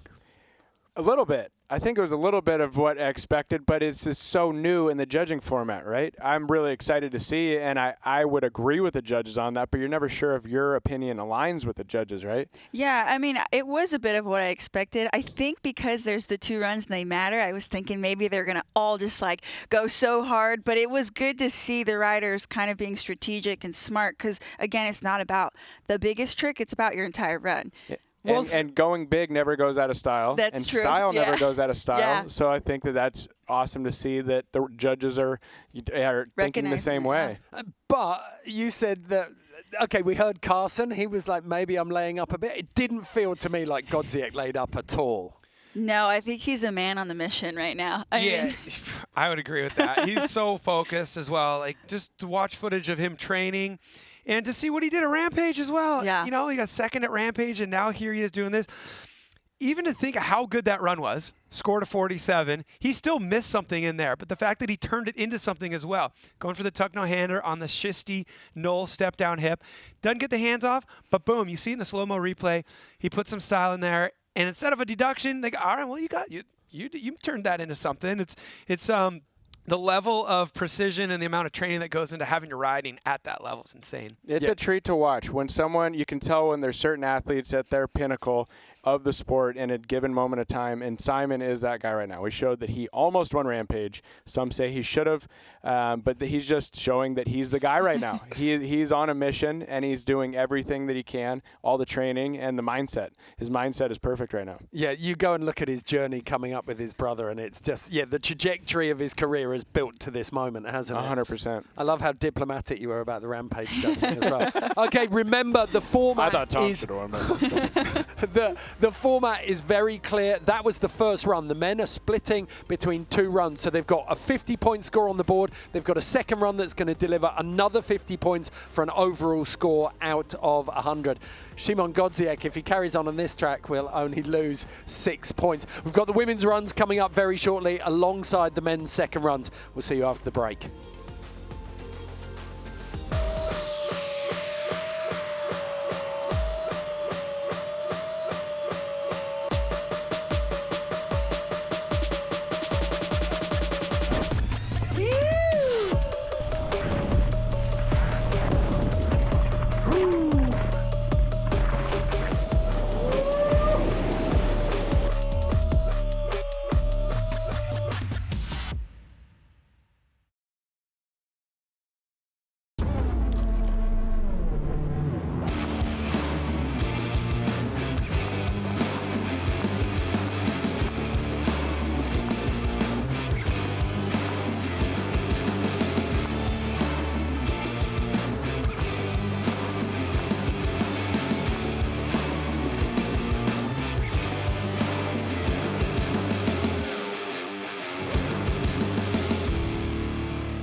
Every great force begins in stillness. Above, the sun fuels all life. Below, the ocean holds the seeds of something extraordinary. At TAE, we ignite a different seed. Plasma, nurturing it with precision and power until it becomes a force of nature. Like the ocean, fusion energy harnesses fundamental forces to shape plasma into waves of pure energy. Magnetic fields contain this super-hot energy cloud, releasing heat and electrons naturally, cleanly, endlessly. Fusion is the future, transforming energy, industry, and the world. Catch the wave of the future with TAE.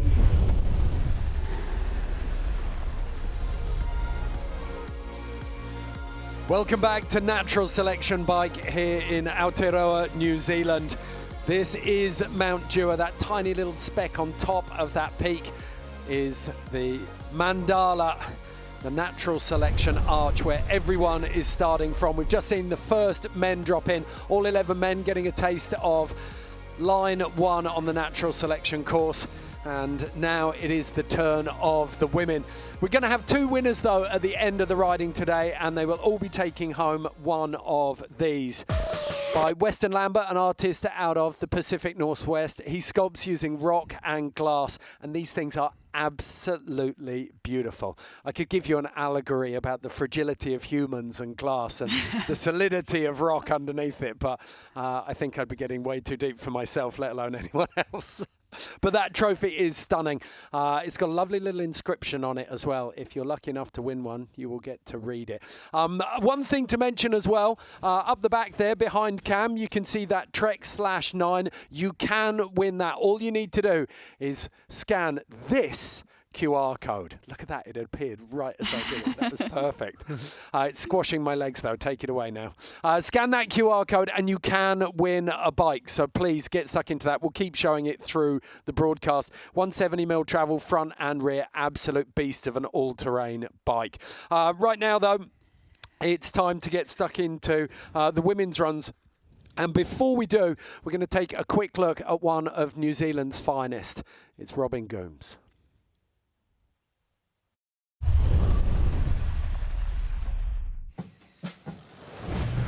Robin, man, she's lit the world on fire the last couple of years. She's a force to be reckoned with.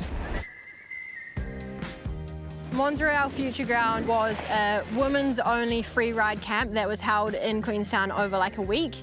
At the time we saw women's mountain biking just didn't have the same opportunity. If you look across action sports, surfing, skiing, snowboarding, all kind of had that platform, but freeride mountain biking didn't. We wanted to see and spark that progression. How you feeling? Yeah. Good. This place makes me so nervous. Yeah. What we saw of Robin at the camp, she showed up and she was this absolute rookie, kind of crazy. She'd come from the army, she wasn't really part of the scene. She was first on the shovel, kind of last to leave. We could just see this mix of talent and determination. Just rip it. Get it.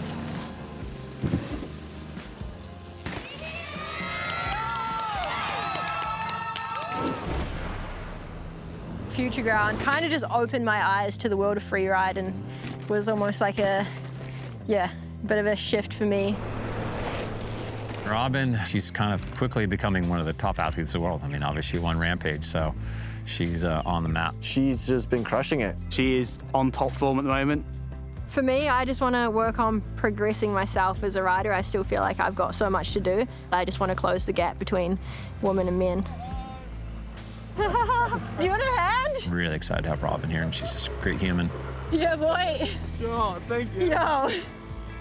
What Robin's really helped Mons achieve as a brand is visibility. It's super hard, right? We're a brand from the bottom of the world. We're all about natural fibers. Merino wool is an alternative to the all-derived synthetics, which makes up the majority of bike apparel, right? We're just so stoked every time she drops in wearing Mons, putting us on the podium and around the world. It's a dream come true. Robin, I think with like the military background and that mental training that you get through there, she came at mountain biking with a really unique mindset, and she's becoming this icon in the sport.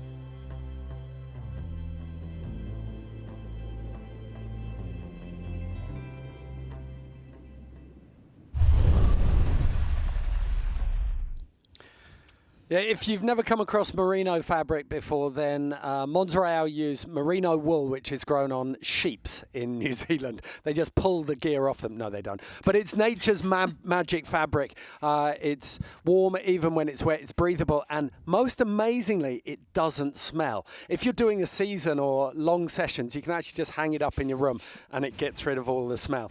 I've been using it for a while. I called it the business class of fabrics earlier. Once you've tried it, you can't go back. Definitely worth checking out. But talking about Robin, we saw her riding there. She's made an incredible impact on the mountain bike scene over the last 2 to 3 years. But unfortunately, Keilani, not able to ride in the comp. Yeah, it's unfortunate, especially with a competition like this. You want to see Robin there. I mean, she's always on the top of the podium, but she's not the only one that's not there.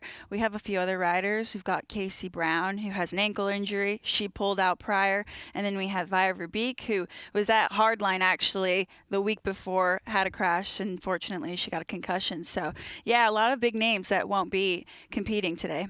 Yeah, unfortunate for Robin. But you got to say, Cam, this course would have suited her so well.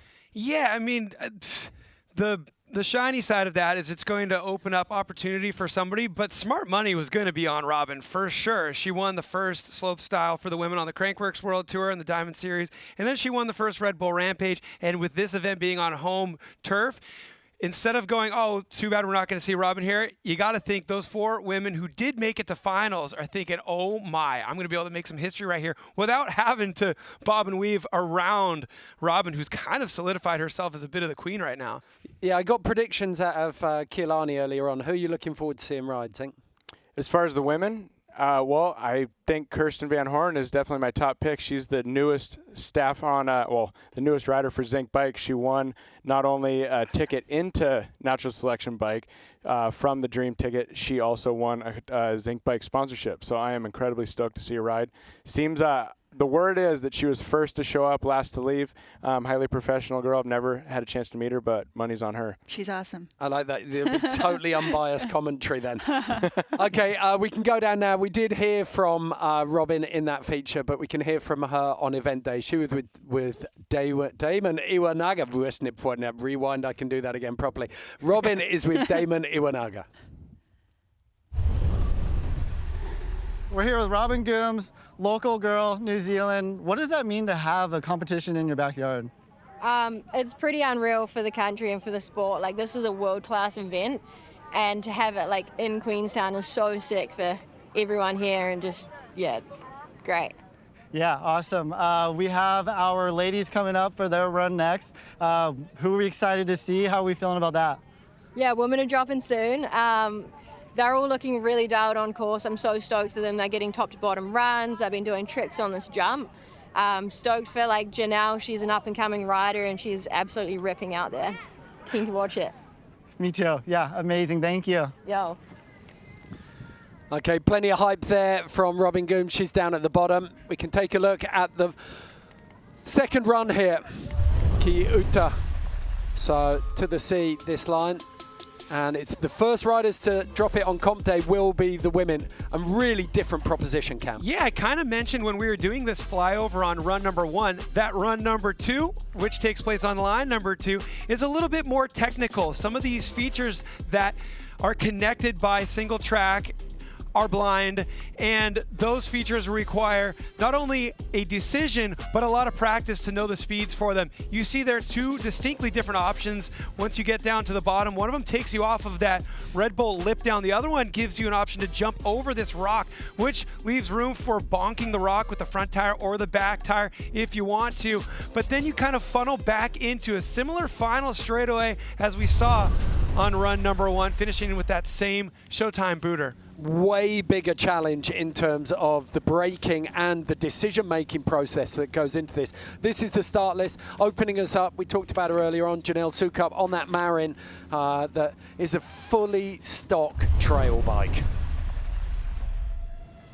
So Janelle Sukup coming out of that Dream Ticket qualifier is going to open up the women out of Centennial, Colorado. 3, Janelle Sukup. Let's go. So excited to see her go down. 2, 1. She looked so strong in practice, and there's a lot of opportunities to get mentally drained in practice for this event. A lot of physical injuries took place, but also a lot of riders who just went, you know what, this is too much to wrap my head around. But Janelle was one of the ones who said, you know, one step at a time, I can figure this out. Here she is, dropping in for her final run. Half the battle is pretty much just making it to the start gate, right, Cam? Big drop. Especially in events like these. So. Huge. But this should be the easy part for her. She's done all the work, and she made it. And it's great to see she's just riding her bike. It's her one bike, which is also a dropper 12-speed, right? She can just pedal right back up. Yeah. Keilani, you mentioned she opted for the way big option up top. It's probably the biggest feature at the top of this course, but there is a ride around. She decided to go straight for the big dog. Go big or go home. And getting the pace right for that step down. Yeah. Everything's dragging you over it. These are the features that are blind right here. Really easy to go long or get offline. Now, a lot of the women struggled with this. That's where Robin Gooms went down. In practice, she had that little bit of an issue. I think she'd popped a rib, had she, at the start of the week? It had already kind of been popping out, and then she rolled off of that section right there. As you can see, Janelle went around it. It's super blind, super tech, and also super narrow. When you see riders lace it, it's super impressive, but she had to walk around that. That'll definitely affect her score. Wow, She's going up and over the rock there, Keilani. That was a great example on that last jump where the entrance to these jumps are so important. Oh, this was what she said she was the most excited about, were these big jumps. Yeah. Nice. T to B to open up. Janelle Sukup is going to be so stoked about that. You'd think that the air pressure might be a little less down there in the afternoon. Like in the afternoon, you tend to overshoot things, and it seems like a lot of riders are overshooting the bottom jumps down here. She measured that step down so well. Yeah, I mean, it's hard though, because some of her drops looked really good, like before that shark fin, it looked perfect, but it shows you really can't tell that like those transitions are pretty difficult for speed. Okay, Damon Iwanaga is with Janelle now. I made it down. Yes, Janelle, amazing run. Clean T to B. Thank you, thank you. I mean, that's got to feel great. Yeah, I'm pretty stoked to be down here. See everyone, see my brother and everyone, and yeah, I don't know, I'm pretty hyped. It was a little, I just wanted to get down. That was my main goal. Yeah, no, you did a great job out there. Thank you. The big drop at the bottom, absolutely cleaning these last 2 jumps. A little deep. A little deep. A little deep, but I'm really stoked, yeah. Amazing. Thank you, Janelle. Thank you, David. I appreciate it. So the women doing 1 drop, so the scores are out of 100. 78.2 is a really good benchmark from the judges. Clean run top to bottom from Janelle Sukup, and she has put a marker on the board that everyone has to beat. Next rider in, one of the heavy hitters out of slope and big mountain. Another Bellingham favourite, Hannah Bergemann. Rider number 4, Hannah Bergemann. 3, 2, 1. Excited to watch her ride. She's a really calculated rider. She's sendy, but she's not going to do it unless she's 100% confident in it. Yeah, girl. Did you hear that? Oh, yeah girl. Talking herself through it. She is traditionally known for, and probably the biggest charger of big steep lines. Yeah. We'll see how that skill translates into a little bit more air time on these. She definitely handles herself in a wide, skill base. Staying high on the ridge. This is where she'll excel, in these really techie bits. Look at that. Little breather. Yeah, I'm trying to line this up properly, not overshooting it. Look how slow you have to go into that drop. It's crazy. Yeah, that shows how hard it is to judge speed. So they're playing it a little safer and staying slow into it, whereas you'll see people stand out. There's that section that Janelle had to go around. She was threading the needle on it. She was talking about that before and how it was kind of a 50-50 on race run if how it's going to go. Woo! Kind of went for the tire tap on that. Whoa! Oh, super deep and holding it together. Oh. Very nice. Oh, a little short. Oh, no. Oh, not able to lace it.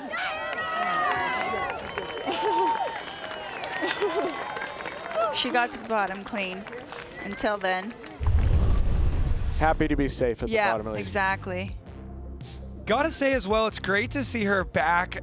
She was at the forefront of all conversations coming into the first women's category at Red Bull Rampage last season, and she had a Achilles tendon tear right before the event, wasn't able to make it. So to see her back and looking so strong is great. Only 5 months ago. Gosh. Isn't that insane? That little lily pad where she strung it together, Janelle dipped around it. Yeah. She did so well. The line was perfect through there. So that's the trade-off, right? Janelle put it to the finish line over the final jump, but she missed that middle section. Hannah made the middle section, didn't get the last jump. What's the score going to be? 79.7. Into that first spot. Essentially guaranteeing a podium right there, right? Yeah, 100%. Yeah. Now, Keelani's pick from the very beginning. You went hard on Cami Nogueira. I mean, she's on fire right now. Cami Nogueira. 3, 2, 1. Okay, score to beat, 79.7.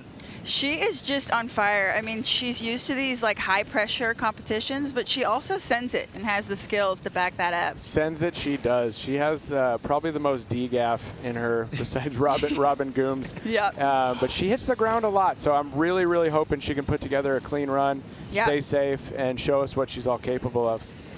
She got that sick ombre fade of purple on the spokes as well. Nice. She's carrying lots of speed. Yeah, the fastest we've seen into the step down right now. Ooh, and that little deep. She let the back wheel go. It showed how much confidence she had. It was almost like, yeah, I've got this. She's in control for sure. See if she can get this lily pad. Beautiful. Aces There we go. So sick. That angle really shows how difficult it is to enter that. A little thin margin for error for sure. Just choosing to send the rock all the way. But gets on the brakes, finds that transition. Because that's where Hannah actually came unstuck, wasn't it? Oh, perfect on the setup jump. Nice. Hold on.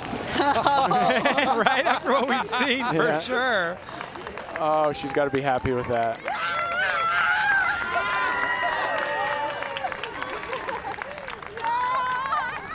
Look at the camaraderie down here. Look how much it means to all of them. Isn't it funny? You think about results after everybody's done the runs. Prime focus is just making sure that your friends execute their objectives here.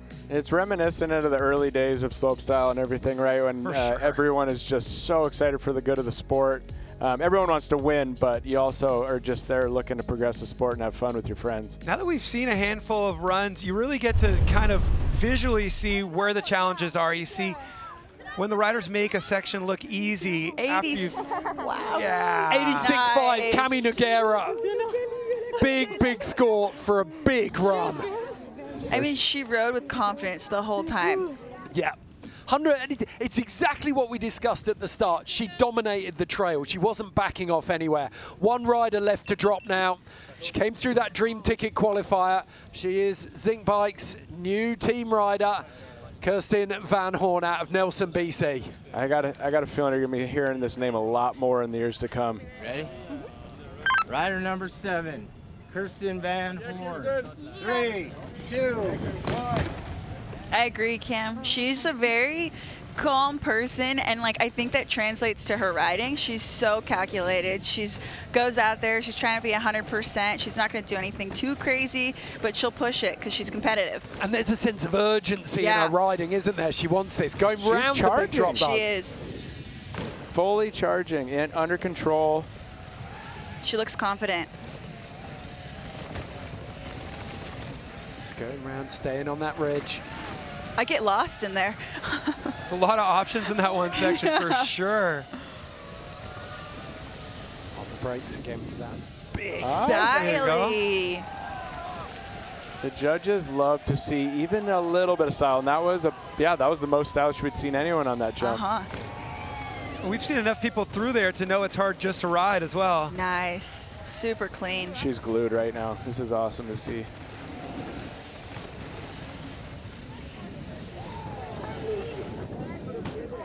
Oh, no. She committed on the tire tap though, but it bit her. But yeah, she was the only one to really commit to tapping. Straight back up though, chasing the bike. Yep, right back to it. I'm so bummed for her. I actually talked to her before, and she was actually feeling really good on that feature. She was struggling with that shark fin and was super excited to hit this one, so that's such an unfortunate fall. Love that. Peakless, Rick Atkins style, waving to the crowd. The fact that she gets up as well after that crash. And hits jumps that big. Come on. That was a hard hit. Oh, and the Suey. Oh, we gotta say it. If she didn't crash on that, that'd be #1 for sure, right? Yeah, I agree. Huge run from Kristen Van Horne. She did take that smaller side of the drop. The diggers were calling that flaccid, but it's like that. I love that angle of that replay. It shows you how big that step down is. It's so poppy, but you're traveling so little distance. Oh, she just hit the front of it, huh? Yeah. She just tapped a little early on the upslope of that rock. It's such a bummer to feel so good on a feature and then, you know, not being able to pull that through. But she got a sweet Suey at the end. And glad she's healthy after that. That crash could have been so much worse. Oh, yeah. Sure. That was head in the She dirt. got out of it, yep. Can you imagine the 78.5 still, third place. Good enough for the podium for Kristen Van Horne. Just goes to show how important it was to pop up and do that no-hander. Maybe she did it for fun, but she also secured herself a podium spot. With by only 0.3 as well. Wow. Just behind Hannah Bergemann and Cami Nogueira in first. Damon is with our winner, Cami Nogueira, now. Cami, 86.5. Your 2025 inaugural natural selection winner. How are we feeling? Well, I was not expecting this. I have a really hard week, a lot of crashes. It was really hard to connect everything, so I can't believe that I win. It's crazy. But I'm super stoked. Also happy for the other free girls that they rode today. This was a lot of work, so I feel that we did really good. So I'm so happy right now. Amazing. Yeah, this course was no easy task. There's like 15 plus jumps out there to learn and remember. What is it like doing it with everyone, and how helpful is that getting the finals today? So we do a teamwork actually with all the girls trying to figure out the speeds. You have to brake a lot, you have to be so precise, so it's really hard. I'm just so happy that this finished and now I can celebrate. Yes, Cami, go celebrate. Thank you, dude. So good to see how much that means to all of the women. Oh, absolutely brilliant, and a deserving winner there in Cami Nogueira. The progression in women's riding at the moment, Keilani, is just incredible. No, it's insane. I mean, each event you're like, they just keep getting better and better and better. And what is awesome about the women is they work together. Like you saw at the finish line, they want to see their friends get to the bottom, and kind of what you touched on with how it was back in the day. They just want to get to the bottom, put down amazing runs, and celebrate at the end. High tides rise all ships, right? And this is the infancy of the sport. I mean, the last couple years for the women have been just monumental. It was a slow, prior to that, I think they're not really ready. They're not really ready for Rampage, but they're showing when they got the opportunity, they're just jumping at it and actually rising to the occasion. I think for me, my favorite part of watching those runs is that first drop. That is I stood up on top of that. It's absolutely giant. It takes so much skill. And 3 of the 4 women just straight into it. No hesitation. And we're talking about 3 of the 4 women who competed. The talent pool is also way deeper than you realize. 4 women made it to the finals here. Some pulled out by making the decision to just, you know what? Not ready to put 100% perfect run down. You know, there's a couple question marks. Other riders had injuries, like Barb Edwards. You know, she earned her way into the event through the Pacific City qualifier, and she was looking great in practice. An unfortunate crash at the end of practice one day, you know, and she'll be healing up. But she looked very much at home. And there's more riders than we saw in that list of 4 that very much belong out there on a course like this. Yeah, Barb was incredible, wasn't she? She was riding so well, yeah. Yeah, that was a proper highlight. Now, we talked a little bit earlier on about the trophies. Cami Nogueira is walking home with one of those. Hannah Bergemann and Kristen Van Horne also get 2nd and 3rd place trophies as well. Weston Lambert, the sculptor out of the Pacific Northwest, who puts those together. But we've also got a print by the artist Mike Perillo. Now, those of you who come from snowboarding, if you're cross-pollinating in from the snowboard contest, you will know the name Mike Perillo. He's had a long-lasting relationship with Travis Rice. He was one of the first artists who put together the iconic graphics for Libtech snowboards, the Emigator, and I think is it the Tetons? I think was or was it Cascade? I can't remember. One of the mountain ranges. He has this stunning sunset behind them, but he's done all of these fine art prints for each of the sports. The surf poster was absolutely beautiful. He's done this one featuring that central schisty knob up above with the native New Zealand falcon. If you want to get one of those are for sale on the Natural Selection site. You can scan this QR code, and we've got a couple of those prints on the website that are signed by all of the riders. So if you get yourselves there quickly, you can pick up one of those beautiful prints. The paper quality, if you're an art nerd, is off the charts. Go and check it out for sure. Right now, we've got the men's second runs coming up very, very shortly. That is a mouth-watering prospect on the same run that we just saw the women on. We're going to take a quick break. When we come back, though, 11 men taking on run 2.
Just you and the waves of me.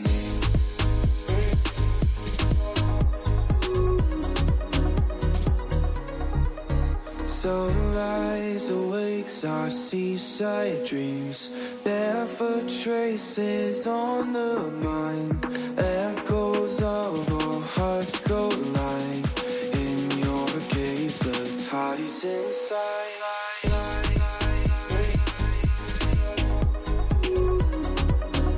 Just you and the waves of me.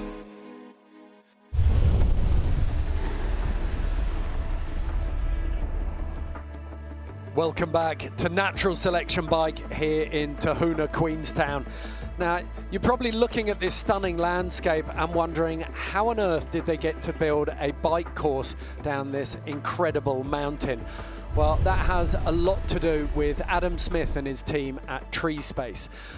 The area that the course is built on is part of the Tree Space development. Now, this is a sustainable development and the biggest private commercial reforestation project in New Zealand of native flora. Now, what that means is there's loads of philanthropists, people who are just giving money that rely on donations to reforest areas. What this is actually a private commercial property development that at the same time is planting hundreds of thousands of plants across that mountainside, and we're a part of that. Before we started building this course, it was actually technically an industrial wasteland. You had forestry / pine trees have been grown there, which are an invasive species in New Zealand, and all of the waste from that was down at the bottom. So where that big part of the course has been cleared away, that was all covered in bits of slash or the waste from forestry. Now, Adam Smith and the Tree Space team are committed to regeneratively planting this mountain, and natural selection is a part of that. Check it out. Ko waiau, waitaha kāti māmoe, kaitahu kaiwi, ko oraka, aparema, tohoku runaka, ko taku tau te titi toku marae. Welcome to the Waifakata catchment. Welcome to the Lake Hayes catchment. This catchment is 42 kilometres in length, and the water starts up here on the mountain and then hits the wetland and moves into Lake Hayes, where it hits the Kawerau River and then flows out to the ocean. These mountains are so important. One of our chiefs said to me, this is where the story of our freshwater starts. This is where the story of life starts. Over the last 50 years, we've started seeing the health of Waifakata degrade. And that's due to human impact. Development, deforestation. We've seen a big introduction of invasive species. So these projects around restoration are so important. The challenge here was to plant enough trees to create a micro ecosystem and a microclimate. Indigenous forests carry a lot more water retention than pine forests. They live longer, and those are the types of forests that we want to build trails in. We plant in clusters of 20 trees and then space them out, and once those grow up, they throw their seed into the gaps in between. Those seeds grow into trees over another 20-year period until they're mature, and then you've got a full forest. The ecosystem does everything else for us. The biggest goal for our future is connection. Connection to place.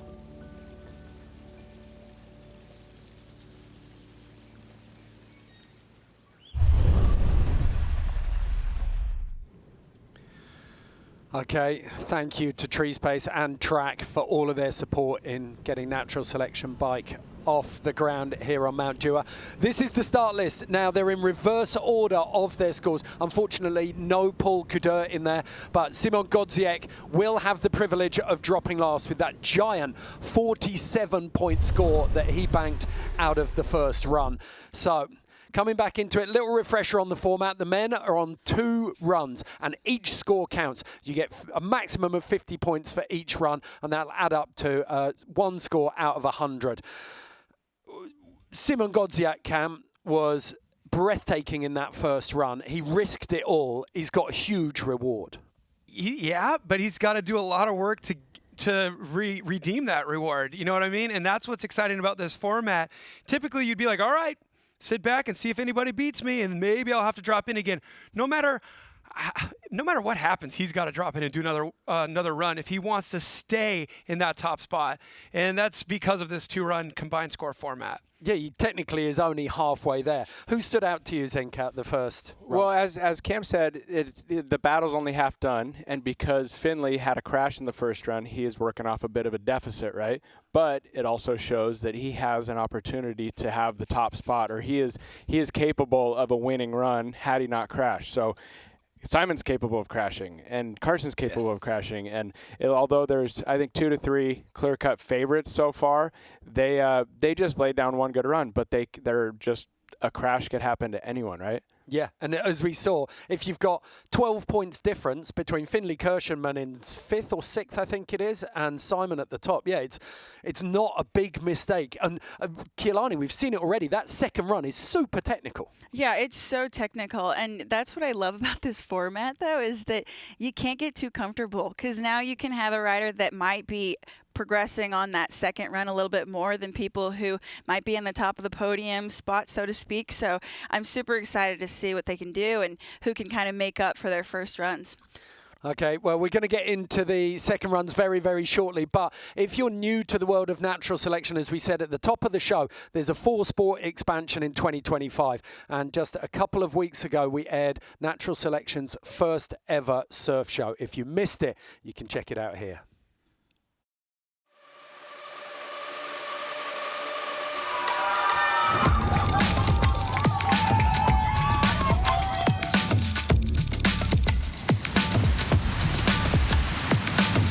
These type of conditions and swells, it's something special. I'm just stoked to be here and can't wait to see what happens in the next couple of days.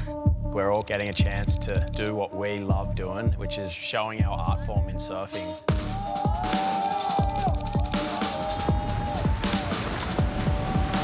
I'm pretty excited to see how something different turns out, and I'm stoked to be a part of it. It's in the middle of nowhere, no one surfed it. Would you like to come? I was like, yeah.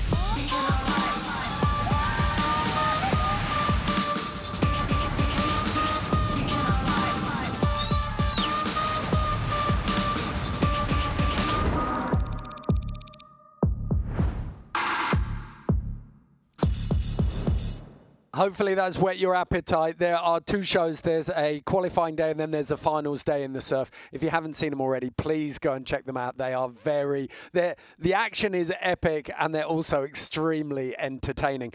Back to the bike now, though. We're going to give you one last chance. You can see that Trek/9 over behind Cam. Please model it, Keilani and Cam. You can click on this QR code, scan it now, get your phone out. I'll hold it here for a second and I'll do lots of fancy stuff waving at it. Make sure you scan this and you could be in to win that Trek/9. Perfect bike for riding these kind of trails, and absolutely go anywhere, do anything machine. Be in to win. Right, time now to get stuck into the men's second runs. Everything to play for here at Natural Selection Bike. Cannot wait. So we're going to now bring the men over to the same start tower. They're just going to peel riders left and ride this line that we saw the women just tackle. There's going to be opportunity to hit some of those features that we did not see the women hit, namely that feature with the gigantic rock landing with 2 different lips coming into it. Here we go. Adolf Silva, first man up. Let's go, 3, 2, 1. Get it done. If you think back, Adolf had that issue in run number 1. Obviously left a lot to be desired in terms of his score with run number 1, but he's the kind of guy who's going to seize this opportunity and see if he can put himself within striking distance of a good finish. Huge suey off that drop, and it just, that angle showed the sheer size of it, and great extension on it too, and he is roasting these corners. Big step up now with the rock landing. Oh, that's Adolf. Yeah. Went so deep and he's on the anchors now. Oh, he's doing this left side. We didn't see any of the girls do that. It's such a treat to see him go. Oh, now he's going for a C-crab. Yeah, just the conviction again to go deep on a landing like that, but get pedals full on bolts. I think that the judges are actually going to reward that, going deep if you can keep it under control. Wow. Great extension on that. It's the first time we've seen that hit here in a contest run as well. He's looking like he's got a bit of more tenacity this run. Yeah. You know, probably a little bummed that he crashed, but see what he's got on the perfect Superman C grab to end it off. Nearly off the back of that. Popped hard off the top there. Biggest drop option on this line right there. He goes for the suicide no-hander, but that's the highlight for me. Look how deep, you commented on that, Zink, how deep he went down the landing. I think you're right. I think that actually gets rewarded because that's aggression, that's attacking the course when you land that deep and still hold on after the impact. Coming in at a higher speed, ending at higher speed, and then for some reason the final Superman C grab didn't look like that crazy of extension compared to the other ones. Yeah. But as we saw right there in the slow-mo, huge extension. Okay, so first run score is 20 points. We're going to see this second run score bolted on, 37.5 for the second run. Combined score of 57.5 for Adolf Silva. Back up at the top straight away. Rider Nikolai number Regatkin 18. on a 22.8. Nikolai Regatkin. 3, 2. Dropping. So what will this be? His third top to bottom? I believe, right? I think that's what he said. Yeah. All practice. So just needs a 34.8 to take over Adolf's position. Talking to himself? Slow. So much focus. Not slow enough. He handled it. Here we go. He's coming into that same jump we just saw Adolf lay out that Superman on. Oh no. Full in-flight commentary, isn't it? Complete standstill there, broken up the flow. Yeah. But for good reason. Huge backy. Listen to him catch his breath. Taking his time. You can tell it's just taking all his energy, right? Mentally and physically. There we go. How good was that? My Risky God. move, trying to spin that drop into the shark fin, but holds it together. I mean, knowing Nikolai, he's going to put it all out there now in his second run. Little tap. Nice. Gets the bonk.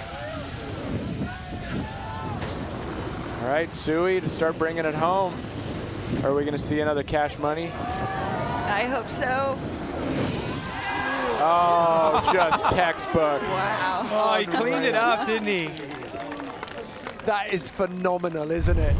Like, he may have lacked a little bit of finesse, but the entertainment factor is off the charts here. Always with Nikolai, you hear him talking to himself the whole way down, saying slow, slow, slow. And in some cases, he did not take his own advice. He sent deep down a few of those landings, but linking that flat drop 360 and then it almost there. Damon standing by with Nikolai. Massive run for Nikolai Regatkin. Dude, the flip at the top, linking into the 3, and then ending with another banger on the cashy. I mean, that's got to feel amazing. Man, that run was so mysterious for me. I have not done a top to bottom on that line at all. I hadn't even hit that jump up on the ridge. I was gonna flip it, but I was like, you know what? I just gotta try to make it down this line. Same thing with that drop. Never like link the drop to the next section, and then I spun and I was all over the place. And then by the time I got down here, I was right at home with the cash roll, but I cannot believe I've done 2 out of 2 runs. Definitely not my best work, but this event is gnarly. This event is technical, as I'm sure you know, and stoked to be down here, bro. And these boys are about to throw down some crazy things. Let's see who wins this. Let's go. Thank you, Nikolai. Cheers. Nikolai Regatkin as loose as a rental bowling shoe. 39.2. The judges really rewarding that second run. 62.1. Regatkin moves into the lead for now. Still 8 more riders to drop though, so chances of holding on to that are pretty slim. Back up at the top, it is the man who takes a big handful of influence from FMX. The backflip combos are to die for. Curtis Downs dropping in. Well, Curtis just keeps getting better every single lap on this course, and that was true through practice, and now in his second competition run here, let's see him turn the dial up. Woo. Oh! I think this line will suit his style a little bit more, and he needs a 34.6 to overtake Nikolai for the lead right now. I think he's gonna be able to sprinkle a little bit more of his magic on this run. So difficult that turn to hold the speed through. There he is. Heel clicker flip combo. Absolutely perfect. Yeah, and that's right side awesome. up heel. You don't see heel clickers off step down. New line. Guess I'm going over here now. Bit of side country. Oh, so Wow. deep. I love it. I think the judges are going to score high on that, landing deep Yeah. and then roasting into the shark fin. Because there's some control with that. It was deep, but he held on to it. Well, also, he was trying to go into the other line. Let's ride by Braille right here. Oh, what's he going to run? Clean over that. Nice. Found those pedals. He might be a little gassed, huh? That's something we don't really normally think about. He might just be a little tired and going with something conservative just because of the physical energy. I think you're exactly right on that. What we saw with run one, it's a little more laid out. You can actually let it run. You're hard on the brakes here. You're working hard through so much of it. You called them mental calories earlier, Cam. For sure. I mean, we were talking about that earlier, Ed, and we see these riders going through that as well. There's a lot to think about as well as a lot to do. That was awesome. When you look at that landing, look at the run out. When you walk that landing, they've had to drill a section of rock there. It's not dirt. Look at this. Wow. Perfectly horizontal. See how deep he goes. He was a little sideways too. Might be a little side wind down there, huh? Let's hear from Damon and Curtis now. I got Curtis down. 2 for 2. Huge backflip heel clicker. Just moved into second place. How are we feeling? Are you kidding me? Yeah. Oh, that's what's called laying it on the line. I've never, it got wild. Like all week I've been stressing flip tricking that jump up there. And then I actually went a little deep and just randomly I saw the next line and I was like, cool, I haven't practiced this one at all, but there's time to do free ride. It's right here, so just drop in, make it all work, get back to my connection, got down, went a little deep on the bottom one, but hey, still rode it out. Dude, amazing. He fooled me on that. How good was that? Love hearing from him. So slots in just behind Nikolai Rogatkin. Next rider in, it's that man, Talis Turk. Needs 34.2 if he's going to beat Rogatkin 62.1. And that's very well within reach for this rider considering his capabilities. Issues in run number one, so he's looking for a smooth one here. Yeah, I think with that big one in the first run. You never know. He could have had the winning run had he not crashed. Exactly. If he can get it top to bottom. Or the leading run, I should say. Yeah. Right up into that pocket on the berm. Give him the angle for this. Oh. Wow. That's about as good as it gets. Imagine if he managed to hold on to that manual. Yeah, I'm sure. Can't stop crashing. That was insane. Bastard. That's one word for it. What a bummer. Yeah. That cannot be an easy jump to spin. No. That's so rare for him too. But that's true, to spin that jump. I mean, this is a guy that will spin anything, right? And off a traditional double or step up, even step down, you never see him mess up. Just shows how difficult wow, that jump straight is. into it. Zero run up on that thing, and he's taking the right-hand fork now. He's got nothing to lose now. Yeah, exactly. Only stuff to gain. Still can salvage a score here. Looks great I already. know. He regains his composure so quickly. It's like nothing happened. Yeah. Okay, powering up into this final section, drops down into the Coliseum. Whoa, wow. Oh, slip to foot. Yeah, and that'll be an even bigger missed opportunity, right? Foregoing the final two jumps. Yeah. Such a shame. It's a case of what might have been from both runs for Talis. They had so much potential. All three of those crashes between the two runs kind of follow a similar theme as well. Who knows, maybe just a little bit of nerves coming into this thing, knowing that it's so suited toward his skill set, and there's such an opportunity to do well. Just little mistakes like this. But Zink, you have a great point. We see him spin a lot of stuff, but that jump, no matter who you are, is a tough jump to spin. Yeah, and it was, if he hadn't just over-rotated a hair bit or gone deep a hair bit, but you can't really do both, right? Like one or the other, and he would have been all right. Like from the beginning, just going offline. It's all good though.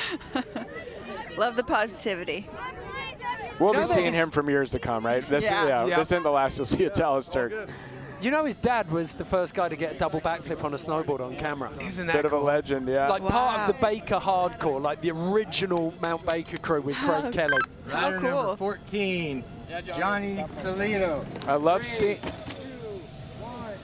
Okay. I love seeing the scores to beat drop, right? So we have Johnny only needing a 29.5 to take the lead right now. So it's a tall task for sure, but he's definitely capable. Yeah, well within his reach, isn't it? Keelani, it's a tough one to figure out how much to wager on this run, because I feel like he maybe left a little bit out on the table in run number 1, but now he's within striking distance. If he does kind of a little bit more than he was planning here, he could really move up into a top spot. I definitely expect him to do a bit more if he wants to be in that podium range, because I agree. I think he could have put more out kind of like that on his first run.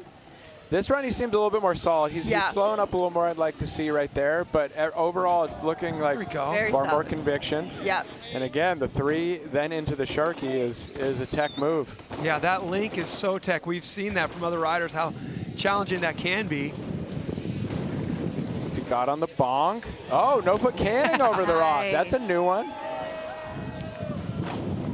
1 foot can off the drop. I love this line, like that moto wheelie, long way across that. Oh, nice. I definitely think this was an improvement. Yep. Yeah. I would agree with you there. I think first run was kind of sizing things up, and then this one's going, all right, well, I banked a big enough score to where I can kind of afford to lay it on the line a little bit, and he did it. Both with that 360 flat drop and with that backflip step down that took place right before. But getting creative there, Credo, the C stands for creativity, doing a no-foot can over the rock where most riders are thinking about bonking it with either the front or back tire. Then instead of a no-footed can there, a one-footed can, good variety. Which some would say might actually be harder on a drop like that, depending on your anatomy. Like some people find it harder to do a single foot I can. would agree, yeah. I would be one of those who would agree with that. Okay, he's on a 32.7, matches that with a 33.1, 65.8 for Johny Salido. We do have a new leader. He moves ahead of Rogatkin on 62.1 and Curtis Downs just behind him. So 5 riders in, and like we talked about that format, Cam, like it's working perfectly. You could see Johny Salido respond to that, couldn't you? Yeah, we're into it now. That was a great example. Johnny going, all right, I see the opportunity. I'm going to do what I need to do to get close to that goal.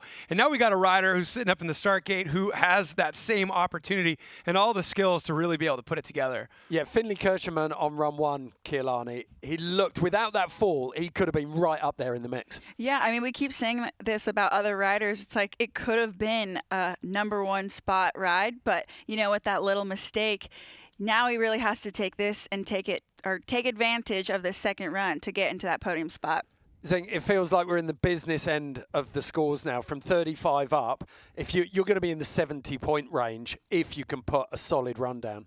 Yeah, and like Johnny, I feel like he learned a lot from his first run, right? And was able to adapt for the second, but the first run scores are already done. So he already lost that opportunity, but he was able to capitalize and learn from it for the second run. And Finley, I think he was doing all the right things, but he just unfortunately crashed. So really excited to see what he has in it, if he can hold it together, if he can not be tentative, you know, worrying about crashing, and still keep that style and flow that we're all looking forward to see. Precocious 18-year-old. I don't think he's going to struggle with that. Let's get back into the action. Finley Kirschman out of Utah is going to be the next rider to drop, and this fairy tale continues for him. Came through those dream ticket qualifiers. Could he have a shot at the podium here with a solid run? Here we go. Rider number 12, Finley Kirschman. 3, 2, 1.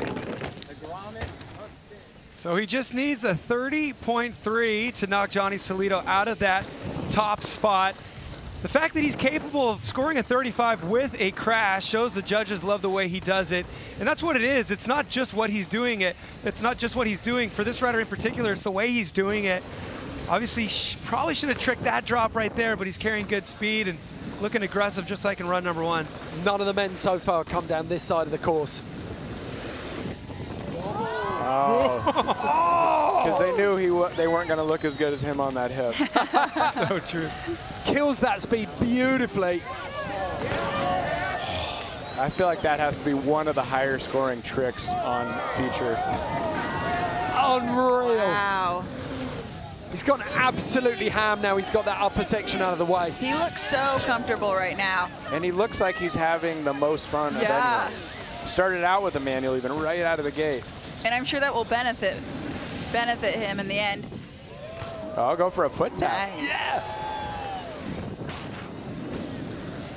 Got that drop down into that. I'm looking forward to seeing another Superman C-Crap. He has one of the best in the game. You take a pedal. Yeah. Oh, straight Superman. Oh my. So deep on that landing. He was running out of space so quickly there. Finley Kirschenman take a bow. That was a fantastic second run.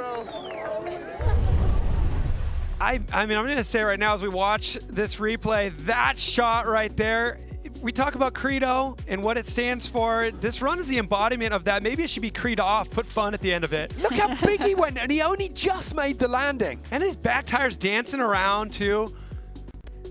And straight into this. Talk to me about threeing that lip down instead of flipping it. Oh, it's significantly harder. There's a reason why you see people flipping lip downs and spinning flat drops, and then because the opposite is incredibly difficult. But if you're gonna do a flip and you want to try to be more creative with it, doing, what do you like to call that, Zink? The turtle flip? The turtle flip. I think Brett Reeder was one of the first to bring that steez to it.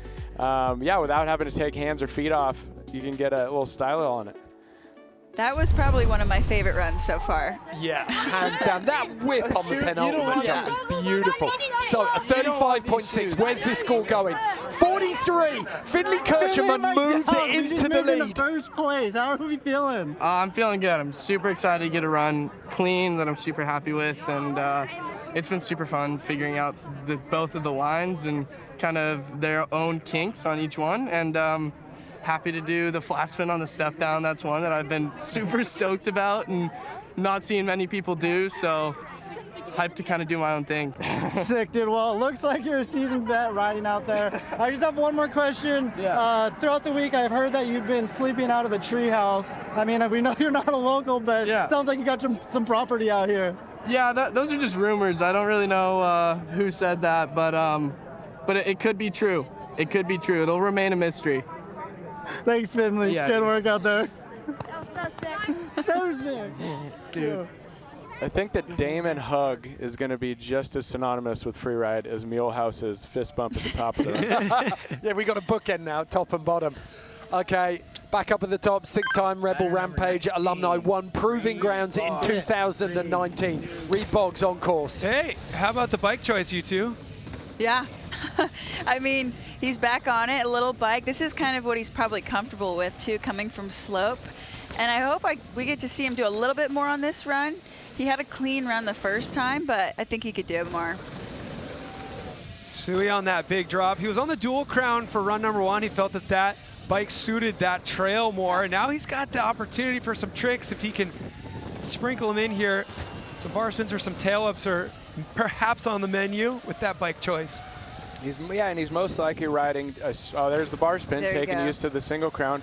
But it's probably a little bit lighter of a build as well, so he can, the jumps on this line are a little bit smaller, and I think he's going to be able to adapt to it and utilize his bike for what it's worth. Yeah, boys. It's made that look so easy up top. That section right there, you know, in a downhill race when you can hear them cheering, he just cheered back. You hear him say, "Yeah, boys!" Oh, nosy on it. First nice. On that. I think that's the top pick for tricks on it. Oh, and the 3 in. That's so smooth. The steez in between, the Manny over the roller's got to rack up some points. There. Very good. Made amends from run 1 where he got tangled up. 100%. To the bottom of that landing. Reed Boggs looking supremely comfortable on that run. That was a really fast run, too. Yeah, right? flawless, right? I think he would have wanted maybe, you know, to add a little bit here and there, but overall there was like no flaws in it. Yeah, it's really composed. That bonk is perfect. You have a good point, though. Like, it's a single crown, but that doesn't just open the doors up for bar spins and tail ups. It's lighter, easier to get up off the ground for a 3 drop like that. Here, we saw in run number 1, he ended up with that foot still on the wrong side. And we're like, all right, cool, side saddle lander. He gets that backflip one-footed kink in, back to the pedal this time. What's the score going to be, Ed? 39 flat, second place for Reed Boggs. He tucks in behind Finley Kirschenman. who's now starting to look like he can hope for a podium finish. Right? Now it's kind of like, all right, let's see how many of these bullets we can dodge here, but there's a whole lot left in the chamber. A lot of big names yet to drop. Yep, we've still got coming in Louis Raboul, Carson Storch, and Szymon Godziek. Louis Raboul on that 40.5, a very respectable score from run 1. 2, 1. Louis needing a 38.2 to knock Finley out of that top spot here. That's an indicator of just how well Finley rode. And if we can see Louis kind of stick to his strengths the way he did in run number 1 here, we're going to really see something that could shake it up. Nice style on that toboggan off the flat drop. He likes to take tricks that you would expect to see on different features and get creative with where he does them. Yeah, and not just checking the box, right? The 1 foot X to table, like actually extended on both of those variations. And even the toboggan up top was really, really stylish and extended. Oh, that one, little dead sailor. You could tell he wanted something. Yeah. He's looking smooth though, and stylish, which matters. A variety as well, right? Adding a bar spin in there. I don't think he's repeated one trick yet. Out onto the big wood drop and flipping that. Oh, boosting through there, a new line. That's his own route there. Tagged that penultimate jump a little bit. Oh, that was glorious. That was crazy. That was so interesting. I think you called it exactly right, Zink. He wanted more on that middle jump, but what he delivered down at the bottom there, it was almost like he was focused on that last third of the course. Yeah, I guess it's so important to not get lost, like missing a trick, because you always have that opportunity later on, right? This is where it starts to step up. Yeah, he had the amplitude, he had the big tricks, he had the style, he had the variations, and a ton of variety. And creativity. Like that brand new line through the middle that no one else was getting. So 40.5 adds on a 39.8. It is enough to overhaul Finley Kirschenmann. So a guaranteed podium now for Louis Raboul with just 2 riders left to drop. Finley Kirschenmann in second, Reed Boggs in third. Still got Carson Storch and Szymon Godziek to drop. Look at Storch. Look at those eyes. The focus. Such a unique circumstance. It doesn't even matter how well you did run number 1. You're not even close to the podium yet, unless you get a good run here. 3, 2, 1. It's also a sign shows that the judges like what you're doing too, so stick to your convictions and follow on course and try to get that 38.1 and even elevate it, because he knows that Symon's going to be coming right behind him. Definitely.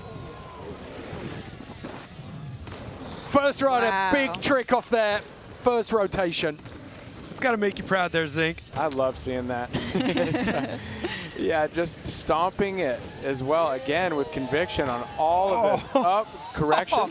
But he's keeping his speed, slashing the corners. Yeah. He's not laying up, and you can tell that he's not slowing up early to guarantee that he's the right speed. He's braking late, even on these really finite braking zones. Yeah, he looks confident. He's definitely not second-guessing what he's doing. He knows what he wants to do on this run. Even a little bit of that, just kind of steezing up the little layup right there. Okay, it's clean to now. He's got to finish strong, though. Oh, spinning that one as well. Flawless so far. Great run. Greases it top to bottom. That was a big, big line. Carson Storch doing Carson Storch things right there. And what I'm really looking forward to is seeing that spin off the top drop up there. Nobody doing that in practice, and here we go. First time Carson goes for it here in the run. You see the flag, kind of horizontal, goes a bit deep, a little over rowy, but watch his head. Looks right up to the next feature. All right, I got more work to do. Bring it on. This one, he'd fallen on it twice in practice. Like, that would have been a bogeyman trick for him. To put it down when it mattered, that was huge. Oh, perfect timing there. The fact that he can look aggressive yet composed and chill at the same time, That's a great balance to strike. And there was a strong argument to say he didn't need that second 3 off the drop. He could have laid up there, but he took the risk. He rolled the dice. He knows who's left to drop at the top. Yeah. If he even wants to entertain the dream of beating Godziek, he had to lay that down. Yeah. Well, yeah, he said that he didn't think he deserved the first run, but now he knows score, and he is in first place, even elevating the first run score. Yeah, so Storch 85.8 there. Clear daylight between him and Louis Reboul. All the pressure now on Szymon Godziek. That 47 means nothing until he finishes this second run and gets a score on the board. Got this, buddy. Let's get it. Rider number 20, Szymon Godziek. The man on the mission. He doesn't sound worried at all, right? He No. sounds just completely confident. And he's riding that way. Yeah, low stress, speed. That is a high-speed bar spin with a heavy front wheel. Looking forward to this, just roasting the corners. Gorgeous. Lays that one out. Yep. A good way to check up speed right there. Slash the corner, reset. Nice flip variation. First time we've seen someone do a flip can on that step down. And a flip bar. That is so difficult to do on a pretty much downhill bike with a single crown. It's just the intensity, isn't it? All of us, I looked across there and everyone's on the edge of their seat. He is tricking everything. Taking advantage of every jump. Yeah, style, tricks. This is the whole package, right? Huge Superman. I think that's the nail in the coffin right there. Something struck me there watching all of that. A lot of riders, you've watched them, it looks like they're in the fight of their lives with this course. Godziek has absolutely dominated the course. He's one of the few riders who's looked top to bottom like he's attacking. He's attacking so hard, and it's easy to forget some of the moves that he did, so why don't we just go back and take a peek at him. You guys all reacted to this. That is not an easy feature to bar spin. You can see the flag was blowing, and like you said, Zink, that's a big bike to do it on. I think that is almost as technical as it, or will score almost as high as a 360. I think those census scripts have something to do with that right there. Yeah. You had a good point here, though. Just coming into this section, it was an effective way of scrubbing speed while looking aggressive where he slashed into that bank. But that backflip bar spin, so technical, and you forget about it because he just kept backing it up. So much still took place after that. Yeah, I mean, you usually see that trick in slopestyle. The wheels are significantly lighter, much lighter tubes because you're not going through rough terrain like this. And they're 26-inch wheels, not 27.5. The flip bar spin and the straight bar spins were huge, especially on a bike like that. He needs a 38.8. What's it going to be? 45.8. Complete consistency from Godziek. Less than 1.5 points between both runs. A total of 92.8. Szymon Godziek, absolutely emphatic in his victory at the first ever natural selection bike. Carson Storch in second, 2 very strong runs from him. And then the man who came out of Dream Ticket, Louis Reboul in third. Let's hand it over to Damon. He's down in the corral with Szymon Godziek. Szymon Godziek moving into first place, dude. You rode so good, so strong. I mean, how do we feel being the first winner of natural selection bike? Man, yeah, honor. Super happy. I've been working my ass off so hard this week. I was so tired. This thing is exhausting, but I love it, man. It's the best. You rode so strong all week. I mean, dude, you were just tricking all week. It looked like, I mean, some people were struggling. It looked like it didn't even phase you. So yeah, it's great to see you come out on top, and congratulations, dude. Thanks, dude. Well, you talked about it, Zing. Like, he is in the form of his life. It's almost like his career has been building to this moment, it feels like. Absolutely. I mean, you want to peak at the right time, but it's in this sport and a lot of sports, the longer you can drag out that period of peaking, the better. And I think that we're going to see him just in this continuous momentum for a couple years to come, and he's going to be really hard to beat. And in terms of style, Keelani, we saw riders who were more suited to one run than the other. He looked just as powerful on both of the lines. Yeah, I totally agree. And I was going to say that. I'm like, I didn't really see a difference. There wasn't like really holding back on either of the runs with Godziek. So, I mean, I think he proved that he kind of deserved the #1 spot. And you don't get a safety run either, right? Like, it seemed like he knew that he had a good score in the bank, but he couldn't lay up and try to rest on his morals or his first run and just kind of do a tentative second run, right? Psychologically, that was in everyone's head building up to it, wasn't it?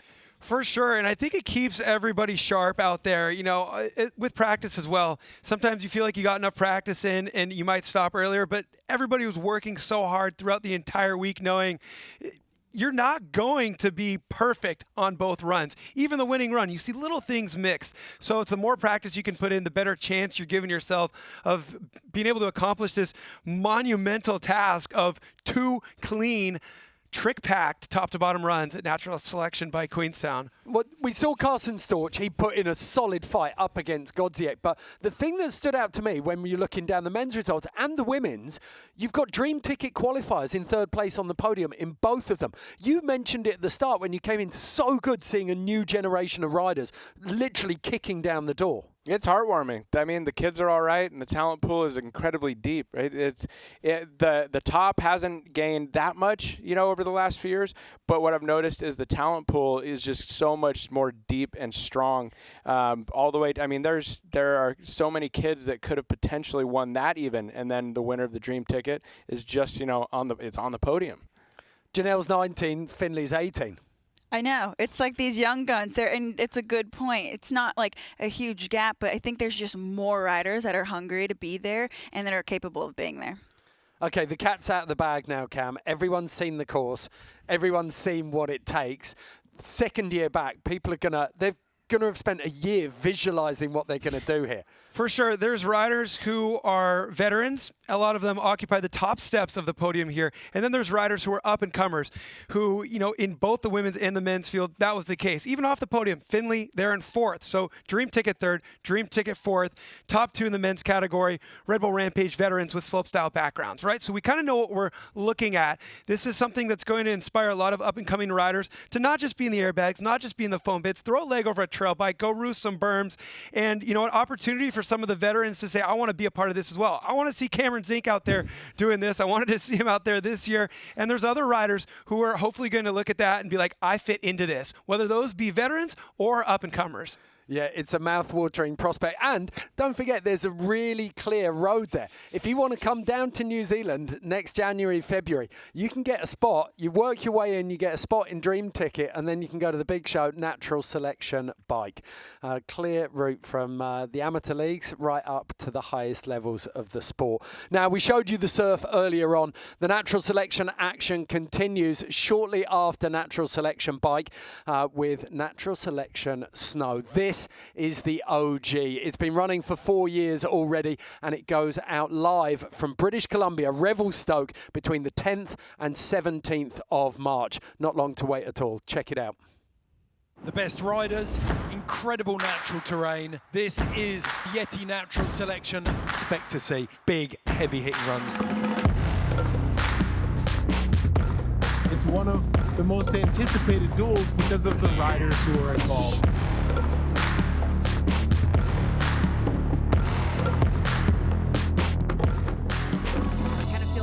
Pumping out of my chest right now. Oh my!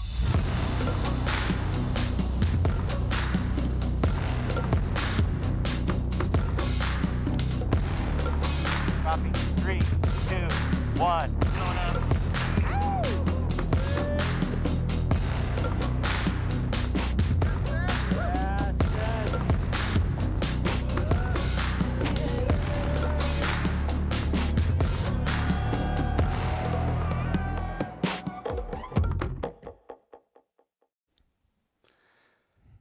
Exactly as you've just seen in the bike contest, you pull in all of the best riders from all of the different areas of snowboarding and you put them on one slope in perfect conditions. 2 2 days of live competition coming up between the 10th and the 17th of March. Join all of the Natural Selection social channels. There's Natural Selection Bike. If you want to join the conversation about what you've seen today, please, we want to hear from you. And then plug into Natural Selection Snow for all of the snowboarding chat and to find out exactly when we're going live exclusively on Red Bull TV.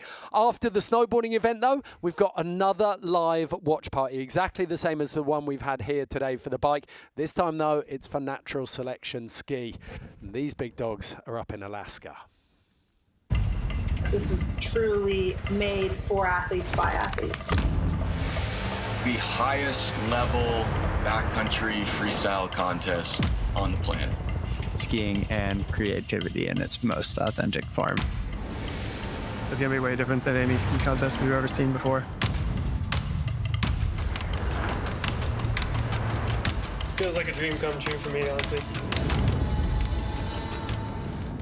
They've been looking over the fence for 4 years now. The skiers are so desperate for this one. 8 men, 4 women up in a lodge in the Todrillos in Alaska. Can't wait for that one.